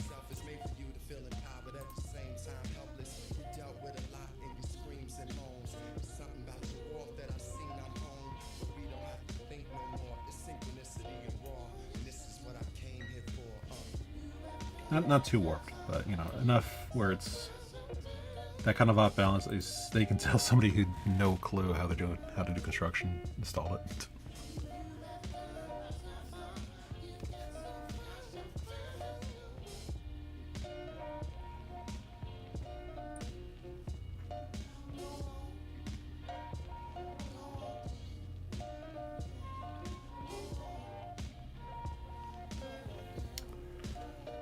There we go.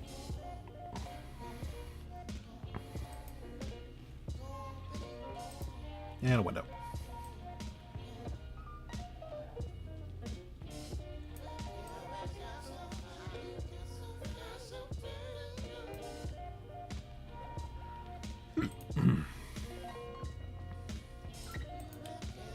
Go with the base color. I'll find some way to fill it in.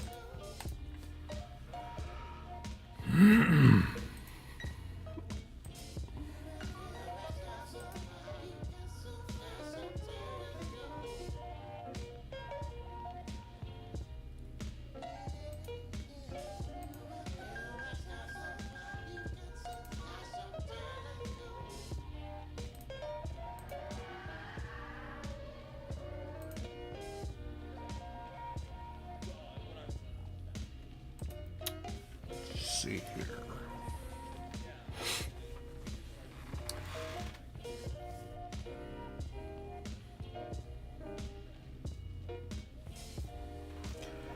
You know, it wouldn't be like a dresser drawer on the front porch. It'd be like a little table. Like it wouldn't be a full table, but it.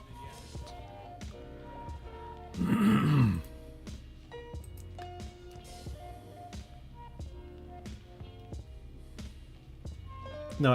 I'm gonna go with the dresser because that's just funnier.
That bad boy some line art.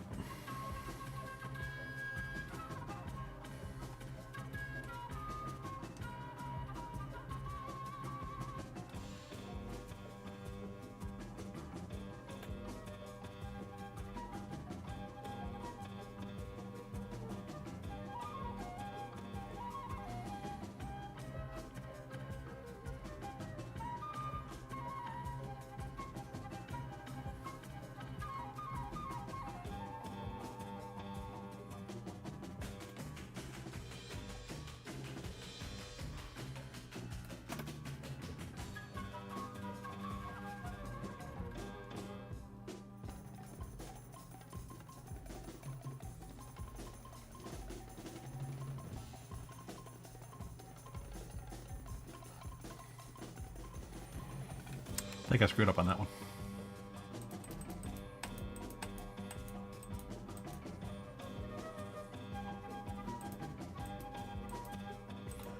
Okay, forget the dress for now. We're going to work on the doorway.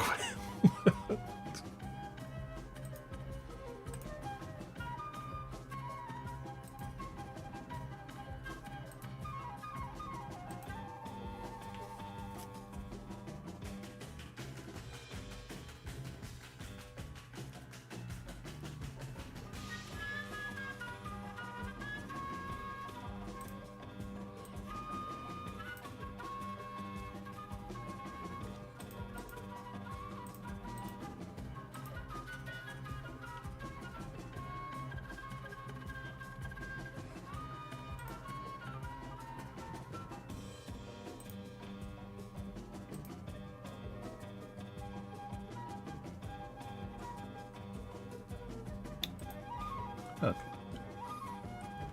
think I really need a reference for a doorway. Come on.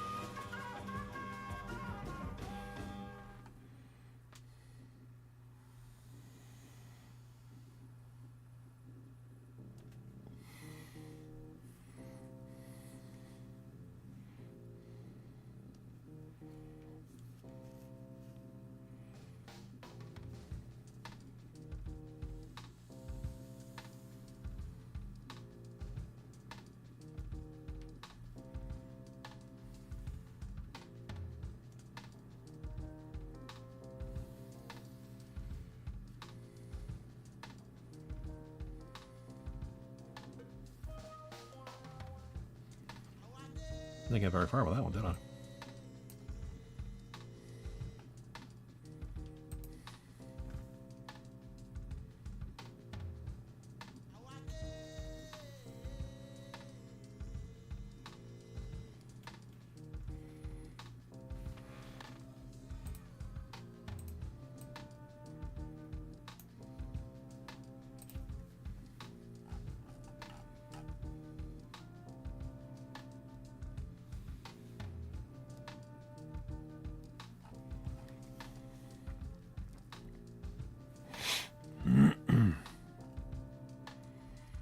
Yeah, let's go with the window.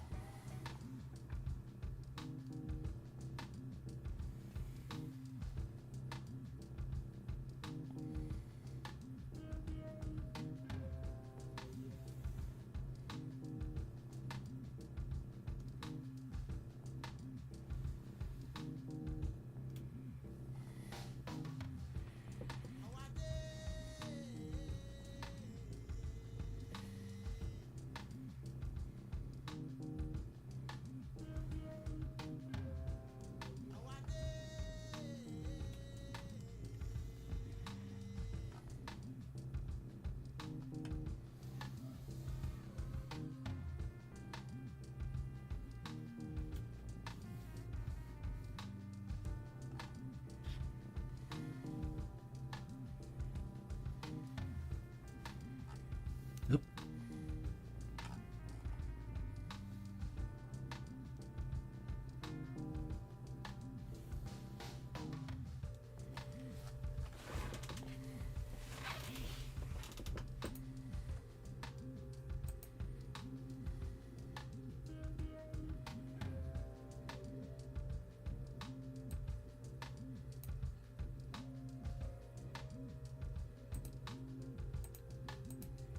Check it out so far.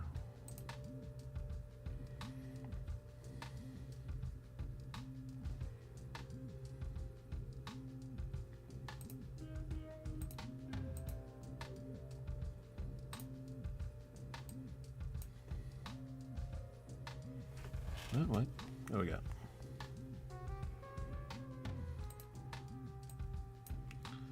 There we go. Oh yeah, I'm liking that. I'm digging that.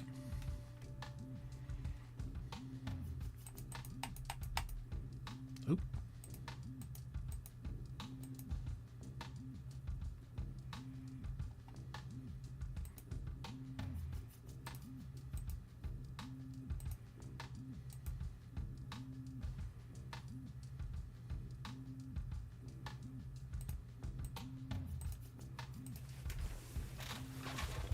All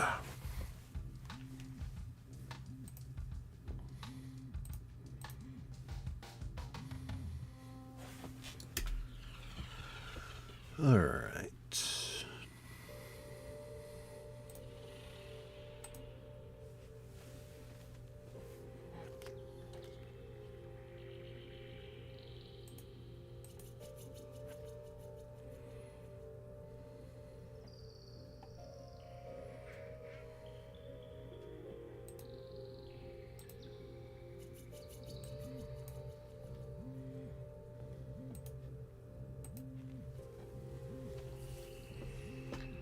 I'm not going to be really super stressed about like specific colors for this anyway, because it's going to blur out the background anyway. Like, not super blurry, but you know, enough to emphasize the front.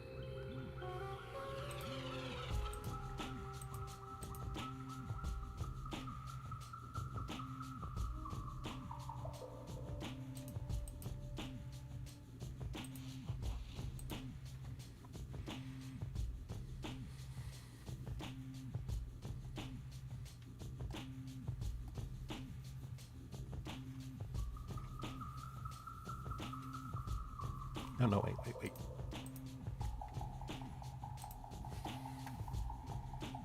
Almost got me there.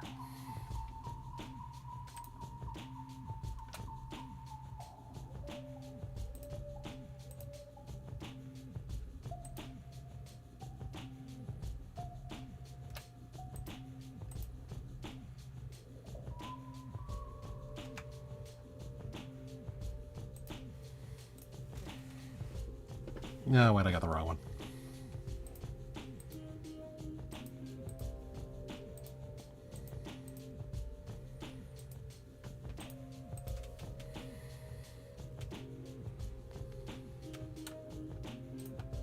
Okay.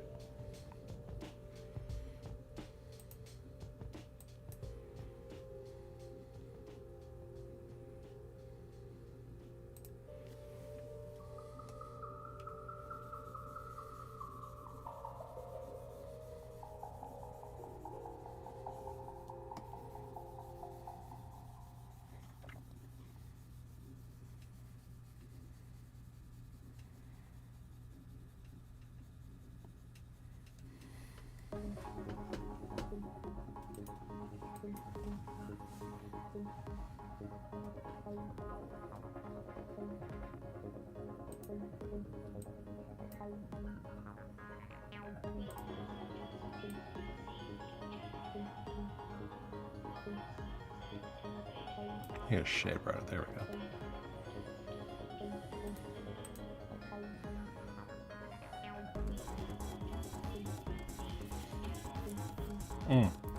No, I know it's missing.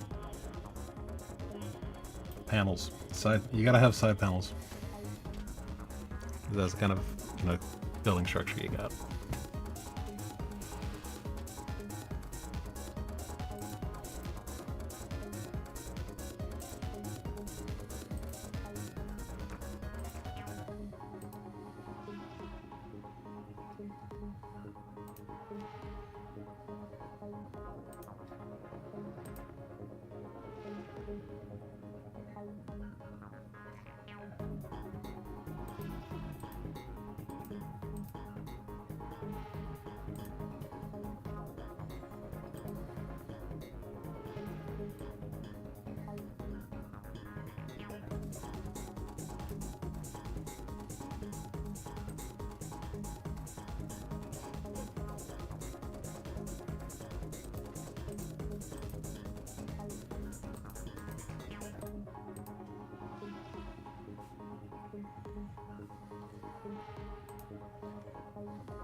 Ooh, I got a cheat. I got a nice little cheat. Why didn't I think of that? No, no, no, no. That's not what we're doing. Let's deselect that.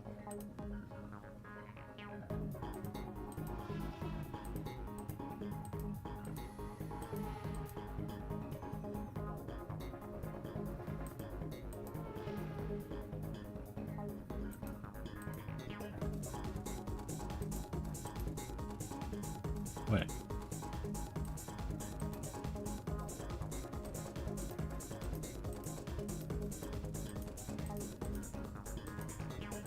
Okay, where is it?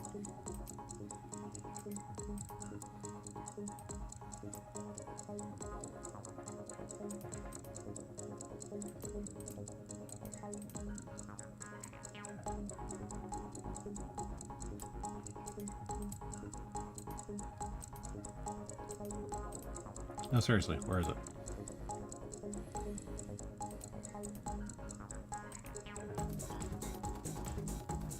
Oh.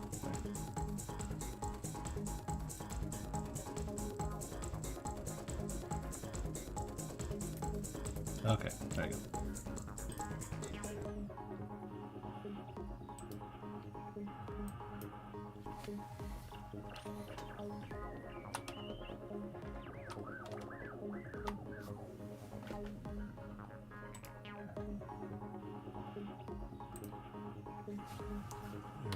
There we go. All right.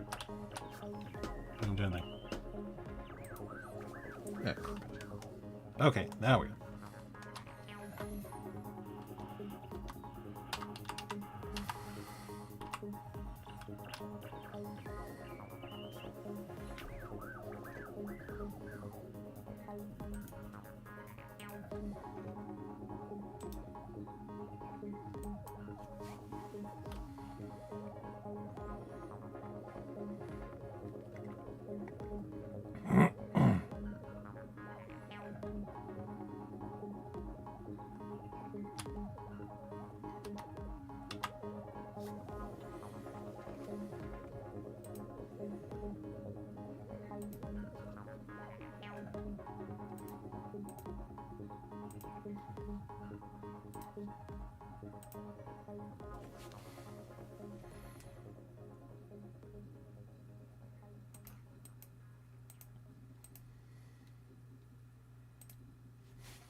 Oh, don't tell me going through this crap again.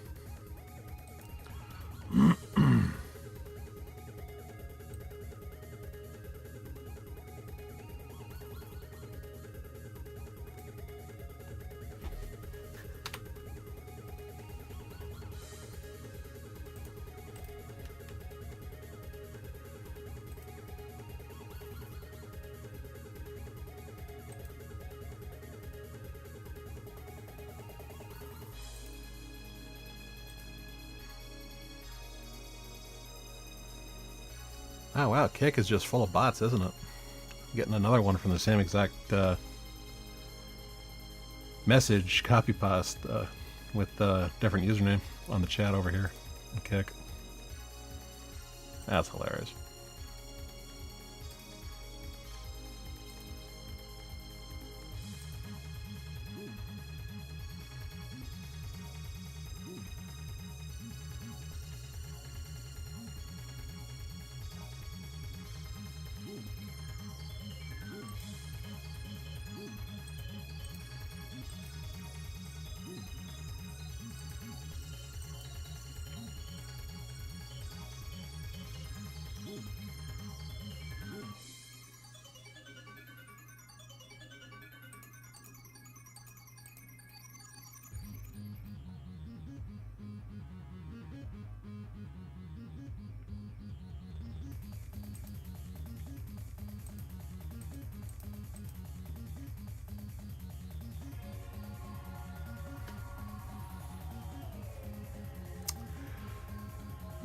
You know something?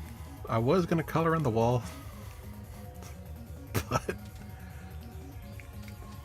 that does seem a lot more trailer-ish-y. You know what? Yeah, I think I'm going to leave it like that. But maybe give it a slightly more off-color white. Just so you know, it's been kind of sitting in the sun there.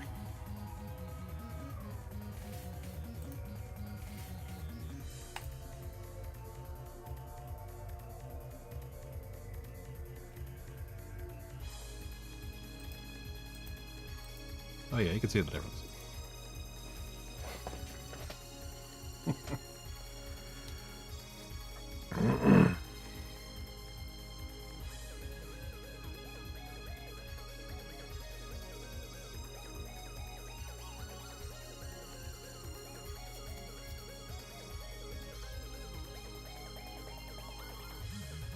But we're not done yet.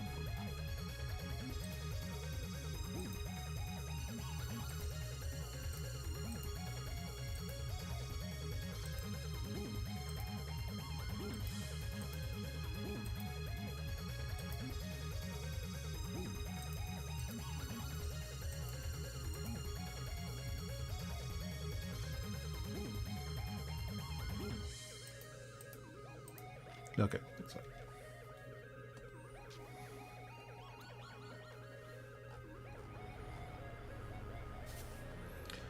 Get this guy out of the way.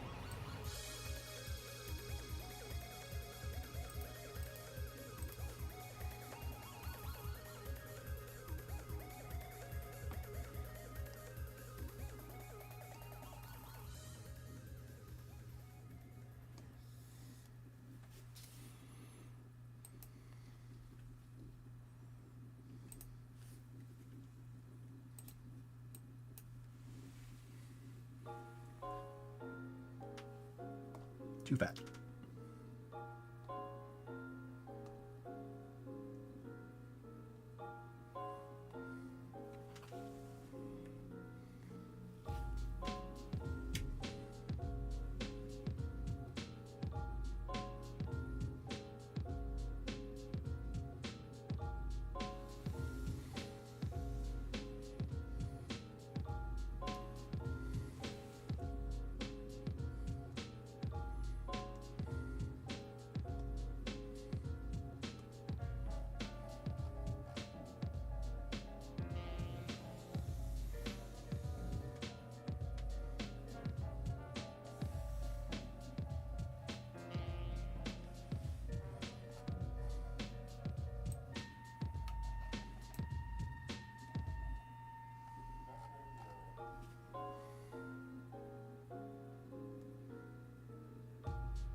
And I am a stickler for details, and nobody's even gonna notice, am I?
Yeah, the laugh of an artist isn't always the glorious,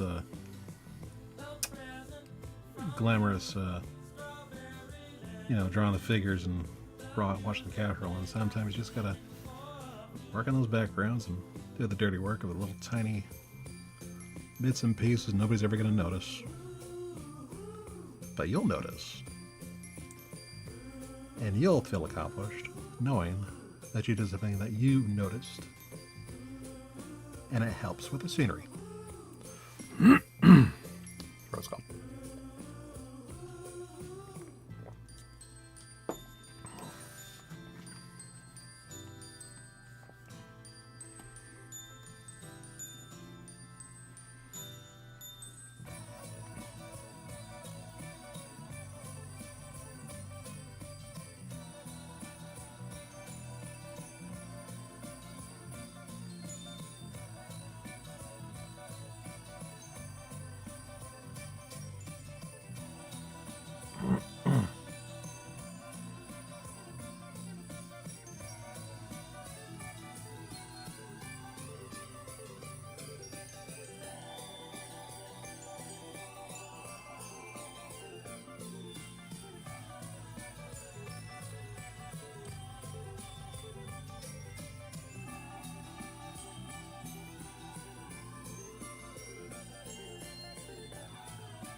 C'est magnifique.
No, that's not working.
Yeah, let's see.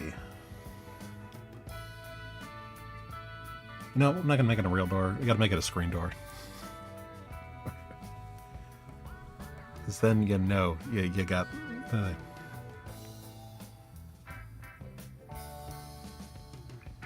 yeah, it's gotta be a screen door.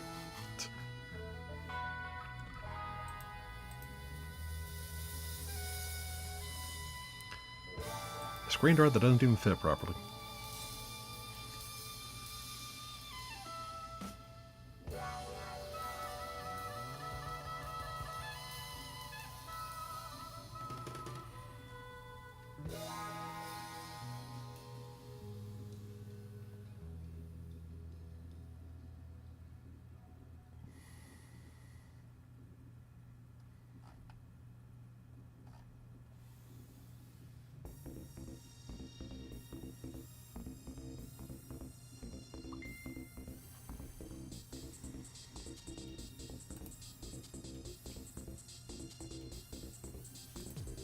Well, it's alright. You got a gig to edit the 4th book of Friends series. Well, a gig is a gig after all, and it's nice to have work. So, or I'm not gonna fault you if you're multitasking. So, I mean, who am I to judge?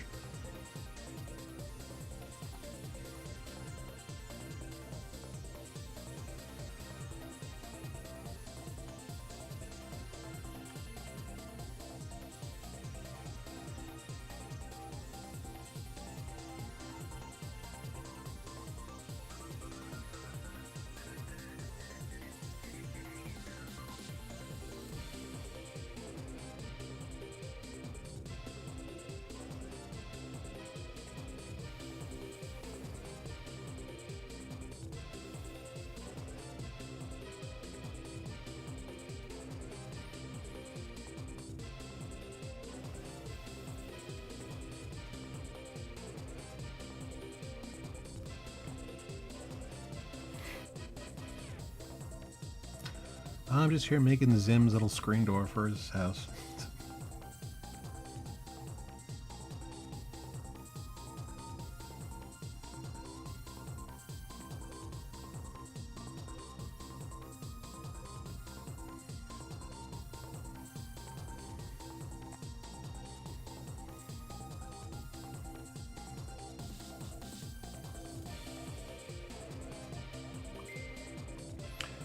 Fits the vibe exactly, right? Like,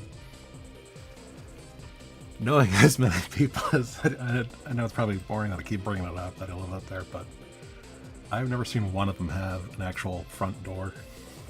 They just always have the sliding glass door screen.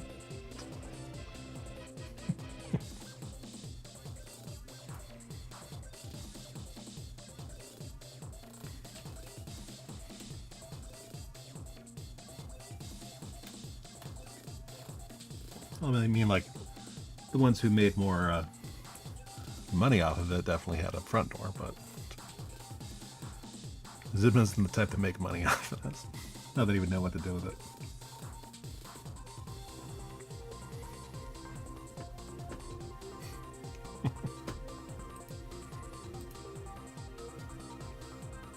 Oh, excellent, excellent. Perfect.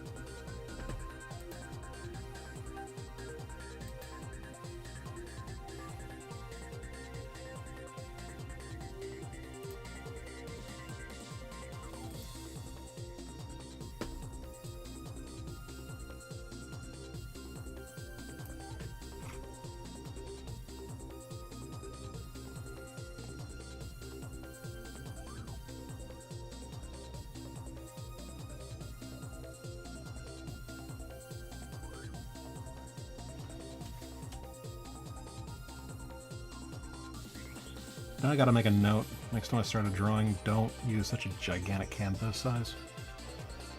Because right now my pen size is like 700. It's barely touching anything on here.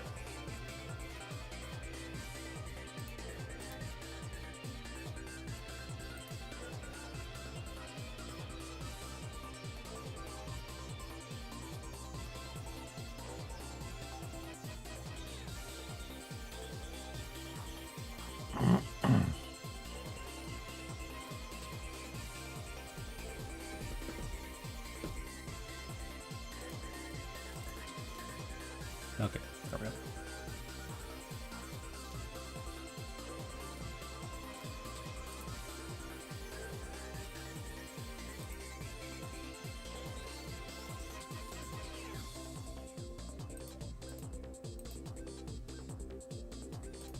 I have to do a little trimming here.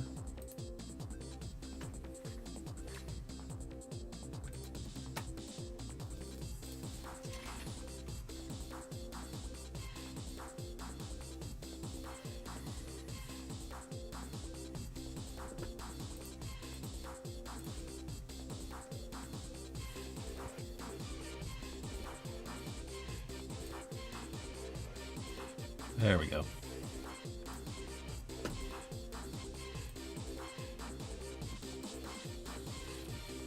Kill.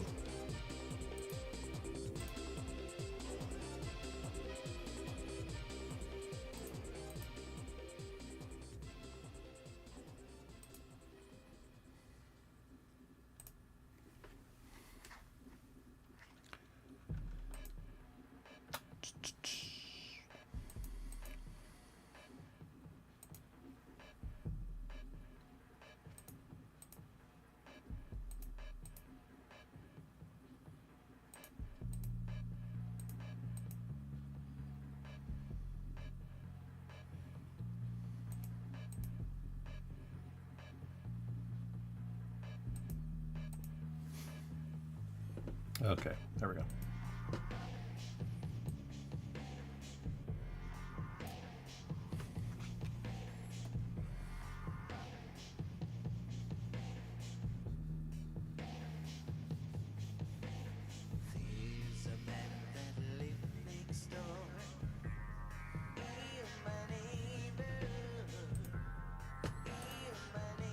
Gotta have a little guard on the bottom of the screen door so you don't want the ants in.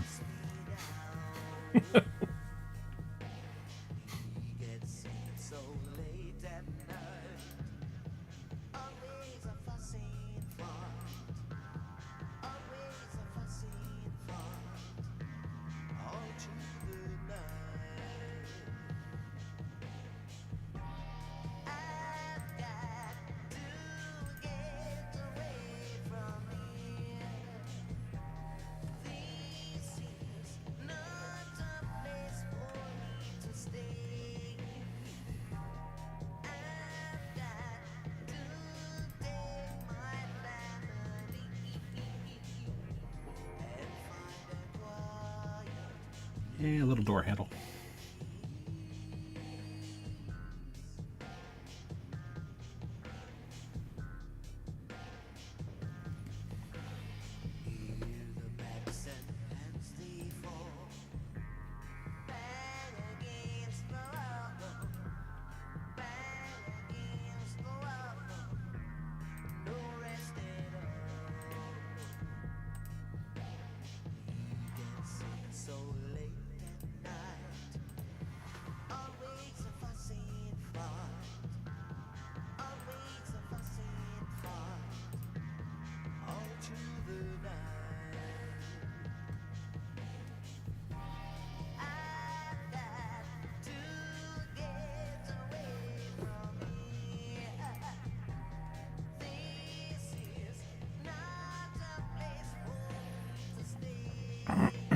All right, let's see what we got so far.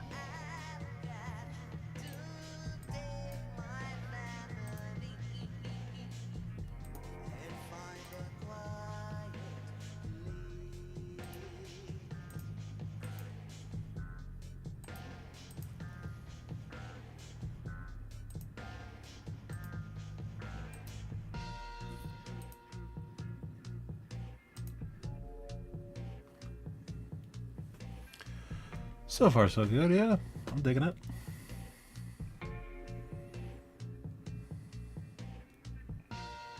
Yeah, I'm liking it.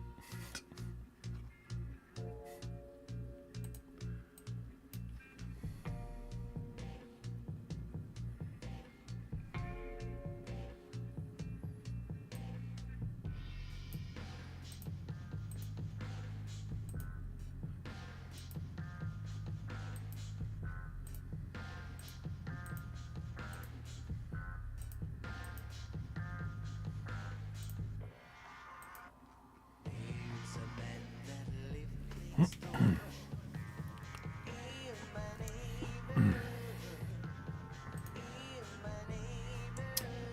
right. Yep. Since we're running a little late, we're gonna go a little later too.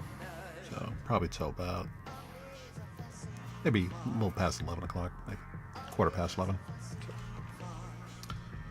So still got some time.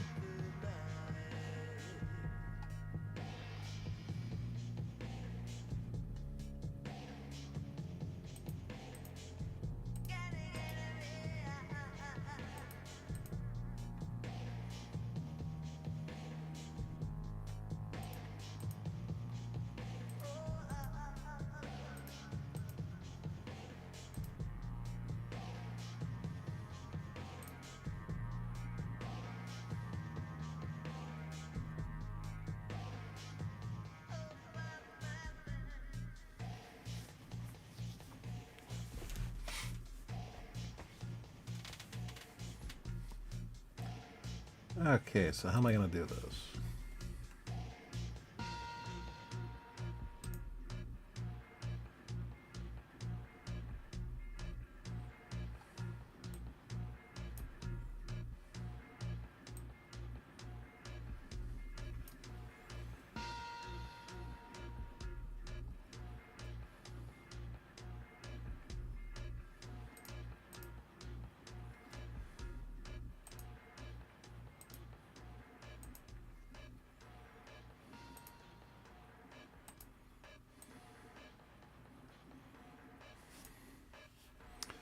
Yep, we're officially doing the background. I'm giving him a screen door for his front door. Because he's got that kind of setup.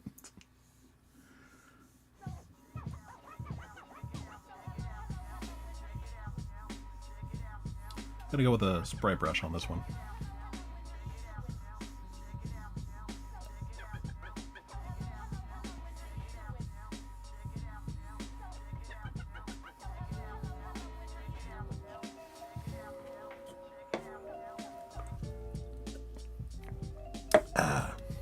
Hydration break. Well, if you could tell me an easy way to do a crosshatch, then yeah.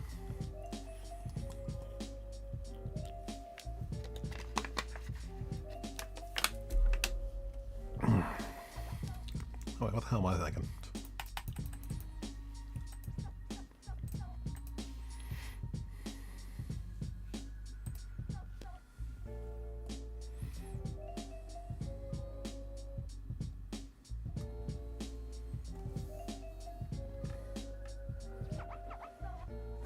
Oh, shit.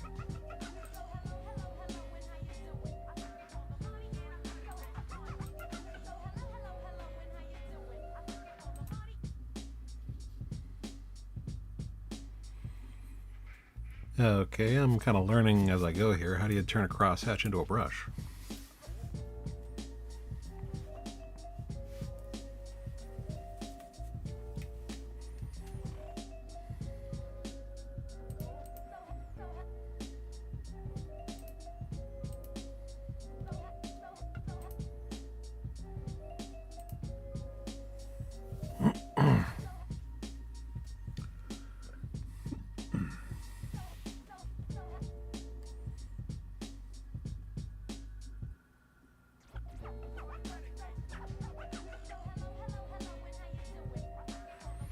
Yeah, this ain't the fancy Photoshop here. We're going native here with Clip Studio.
Yeah, I'm doing it the old-fashioned way, just really meticulous lines.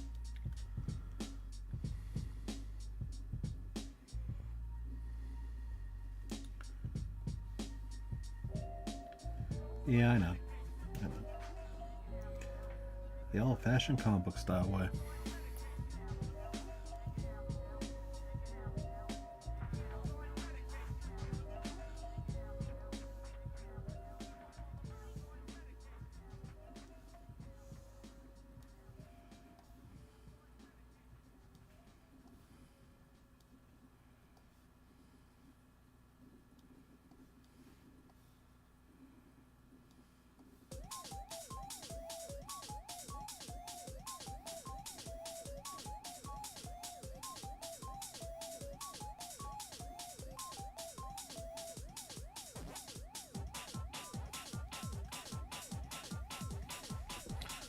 Okay, well, here's the background so far. So I had to go with the trailer style porch.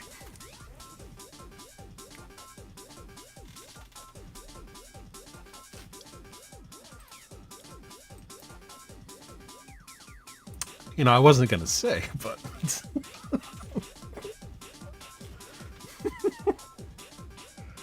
You said that, not me.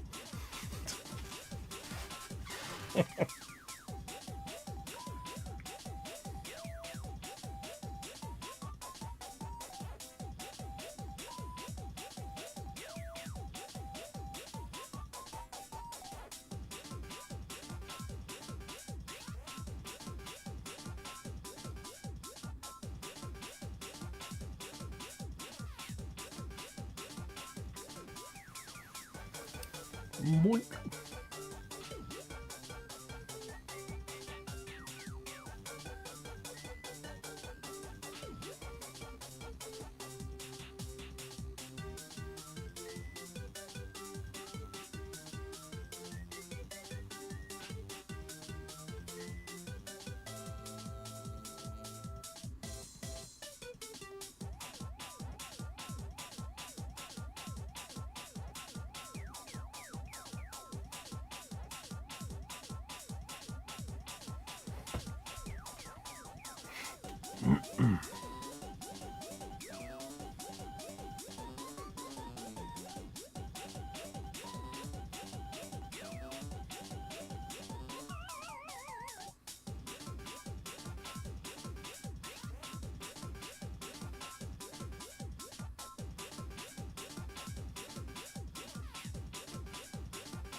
Yeah, we gotta give it a good sound blur anyway, so it doesn't have to look super specific.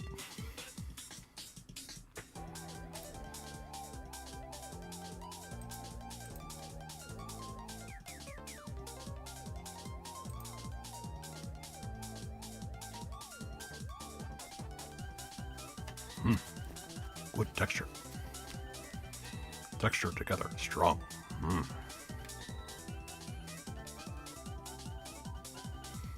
Apes strong together. Or is it apes together strong? I never watched the movie. So.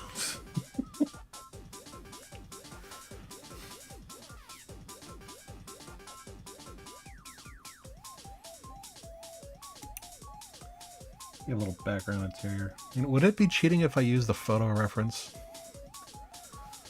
I was Bobby formed. They need to do weigh and stain, mother. Kill the Bobby, because Bobby got fricked back.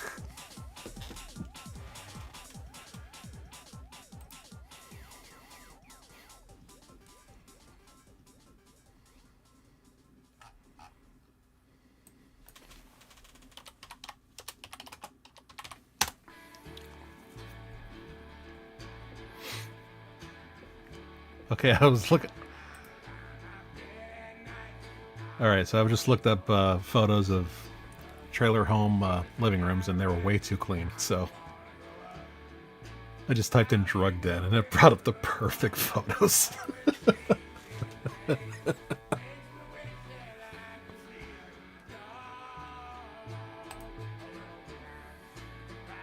Dirty trailer home. Well, same thing.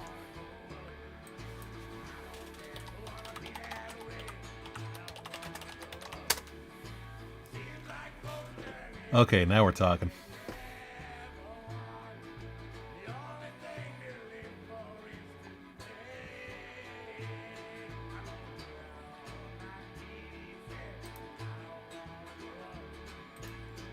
Let's see here.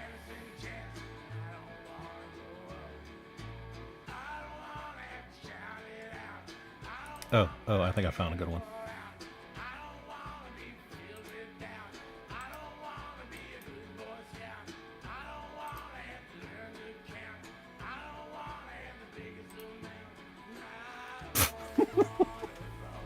Come on, man. That's being too mean. Or is it not man enough?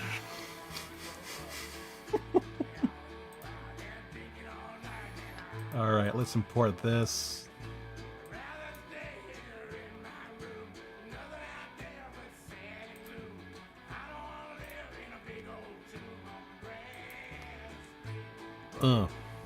Here we go.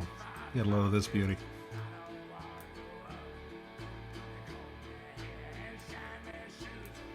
That's perfect. That's beautiful.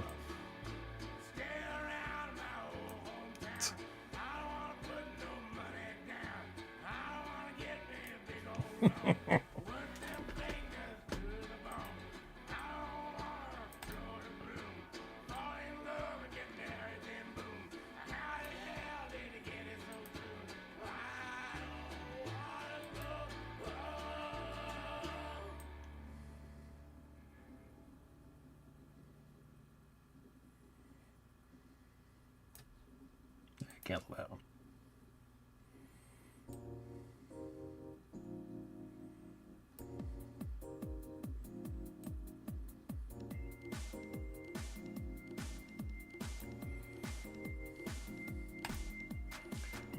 Okay, now let's give it a good old ensemble.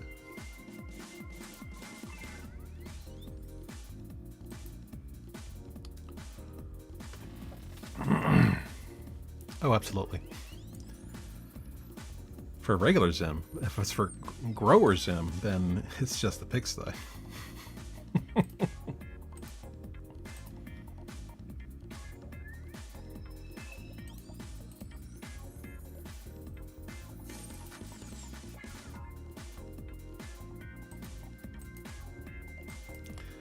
Garcon.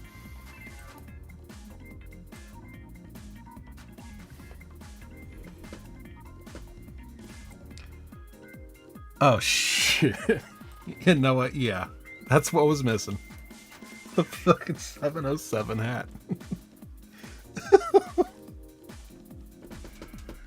You nailed me on that one.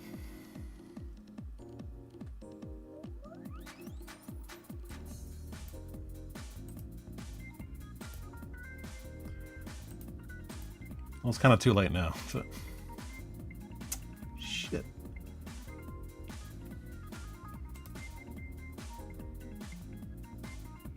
You have to redo this. Apparently when you import it, you can't put any blur filter on it. So, let's cut corners. And copy that layer. And put it over here.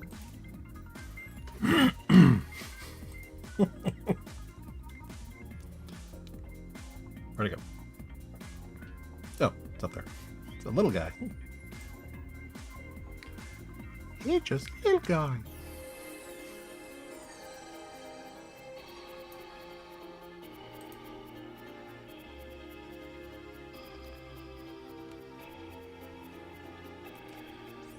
Yeah, but I'm already doing this, so...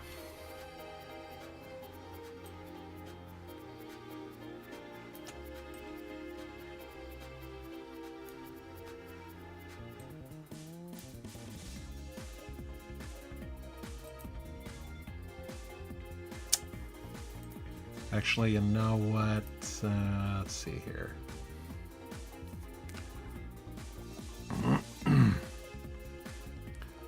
First, I gotta take care of this.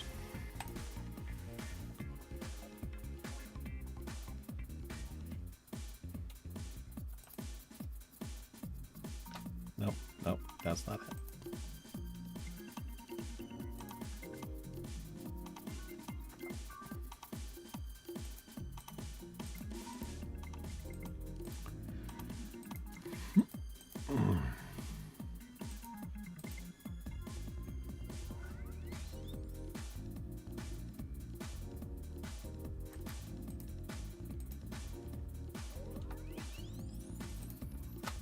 Okay, there we go.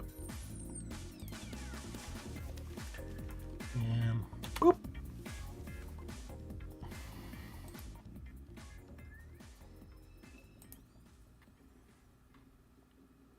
Okay, now we can do this. Just gotta edit that sucker a little bit.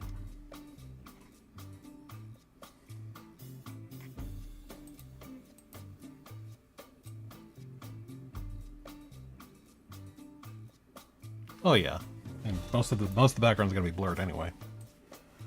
But you know, I'm a stickler for detail.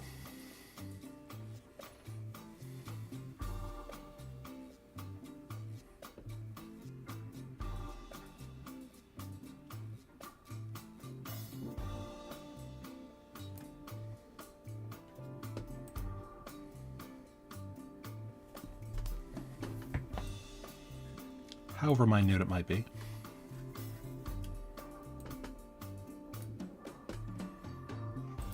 Okay, now we can blur the crap out of this.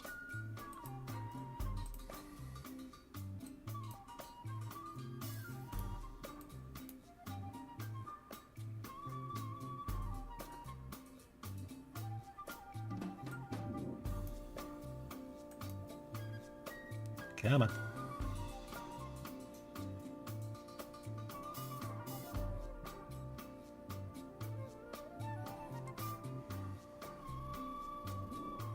Come on, you can do it.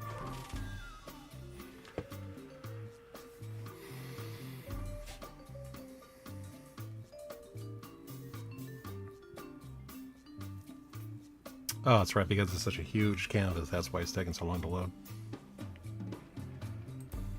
And let's get a little tonal correction here.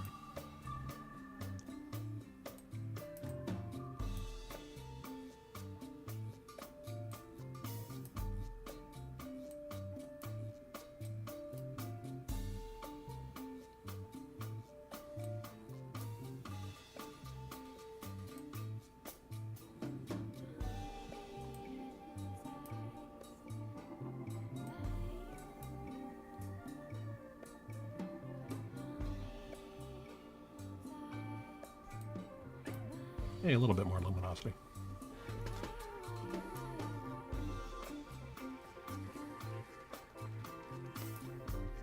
Okay, and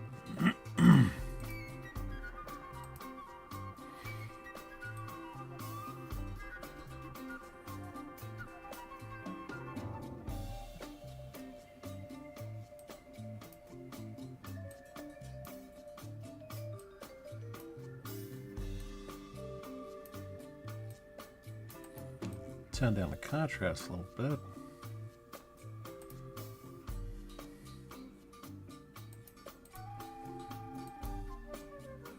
What else can we do here?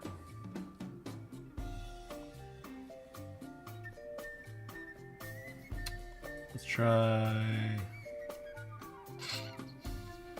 posterization.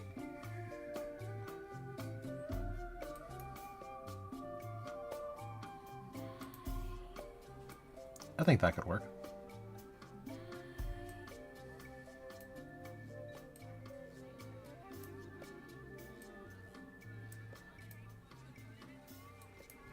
Yeah, let's posterize that.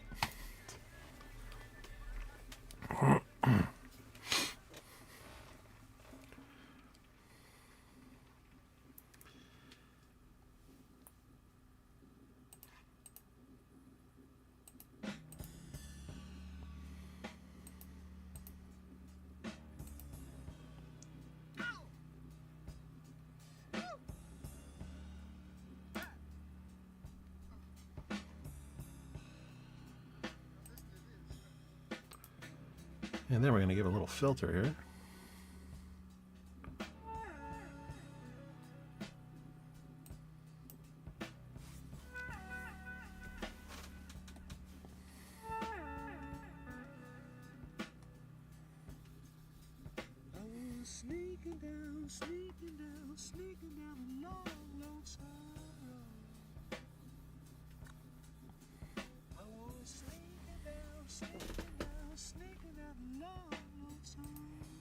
Let's see, we want to do multiply. Yeah, that works.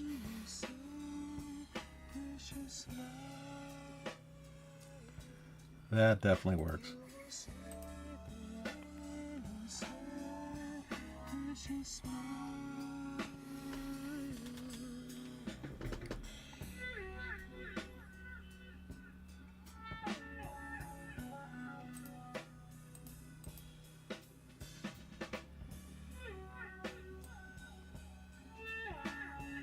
Fade a little bit.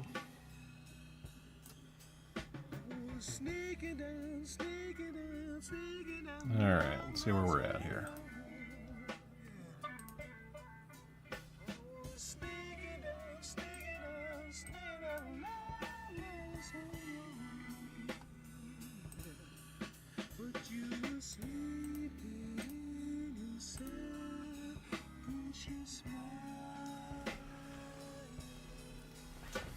Oh, there we go.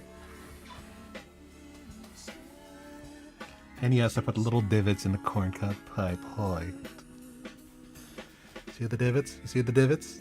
There's the divots. See the divots? Did he divot? Did he done divot?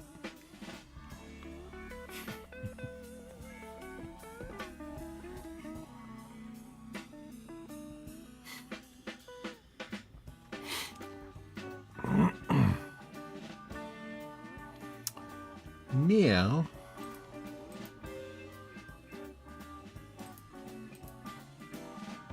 oh, right.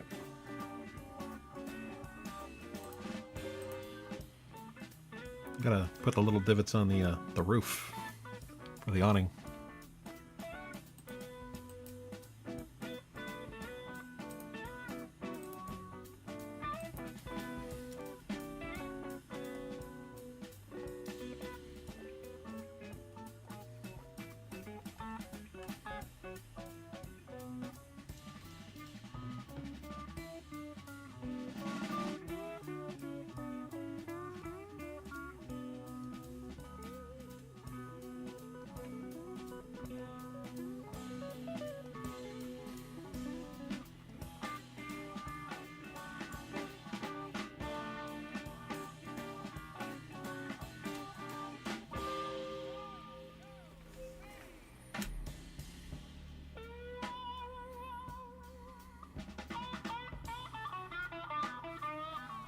Yep, one more.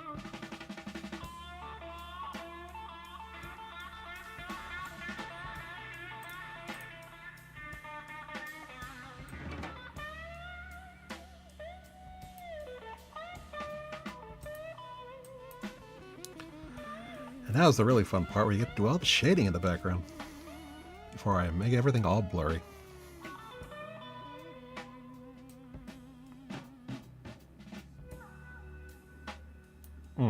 You know what? The floor. The deck.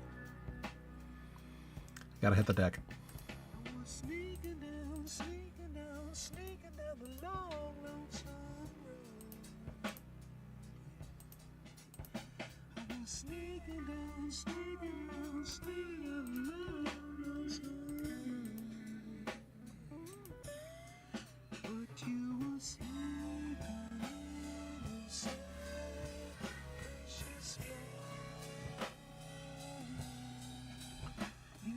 Let's touch that puppy up. Yes, it does defeat the purpose of it, but, you know.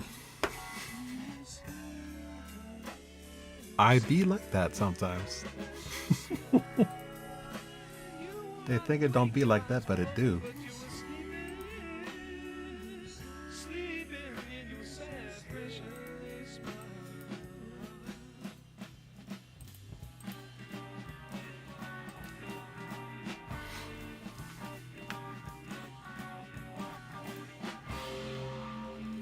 Why do people do the things they do? Boy. Just what is it that you want to do? We want to be free. We want to to be free to do what we want to do. And we want to get loaded. And we want to have a good time. And that's what we're going to do. Well, wait, baby, let's go. We're going to have a good time. We're going to have a party.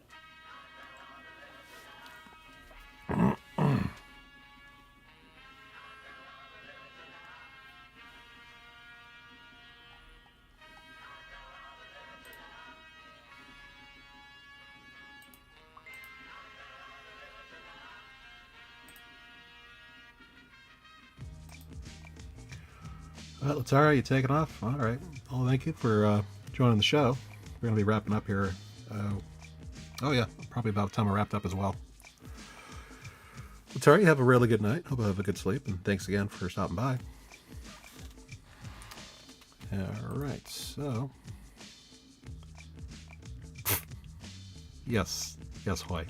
They do the things that they've done running. So. That's going to be it for tonight. We've hit the 11:15 mark. So, and since I was a little bit of a late coming on, so I wanted to push that a little bit further.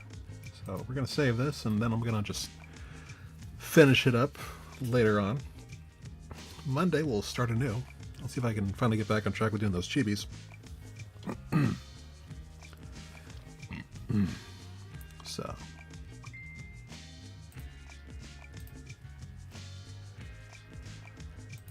Alright. Okay. Well, like I said, that's going to do it for tonight. And I hope everyone had a wonderful Thanksgiving and a good Black Friday. Got all the good stuff they wanted. Got some good presents for your loved ones. And if you would like a commission, information is down below. You can also hit me up on Blue Sky, Instagram, and YouTube, as well as here on Twitch with the DMs. And we will be back on Monday night, 8 o'clock, for Chibi Monday. In the meantime, I hope everybody has a wonderful weekend, and I would like to thank everybody who stopped by the Reo TV tonight and partook in the chat. I had a wonderful time talking to all of you. And Larissa Faye, thanks for coming on, as well as Polygon Alchemist. Hope you guys enjoy the stream, and hope you guys are able to catch more. It definitely helps me. Also, thanks to Takato Fan 1986 for dropping by too. His first time catching it. And as always, my good friend Hoy, Hyde Hermit Studios. Shout out to them. So that's gonna do it for now. And everybody else, I'll see you Monday, and have a good weekend. Peace. Just what is it that you want to do?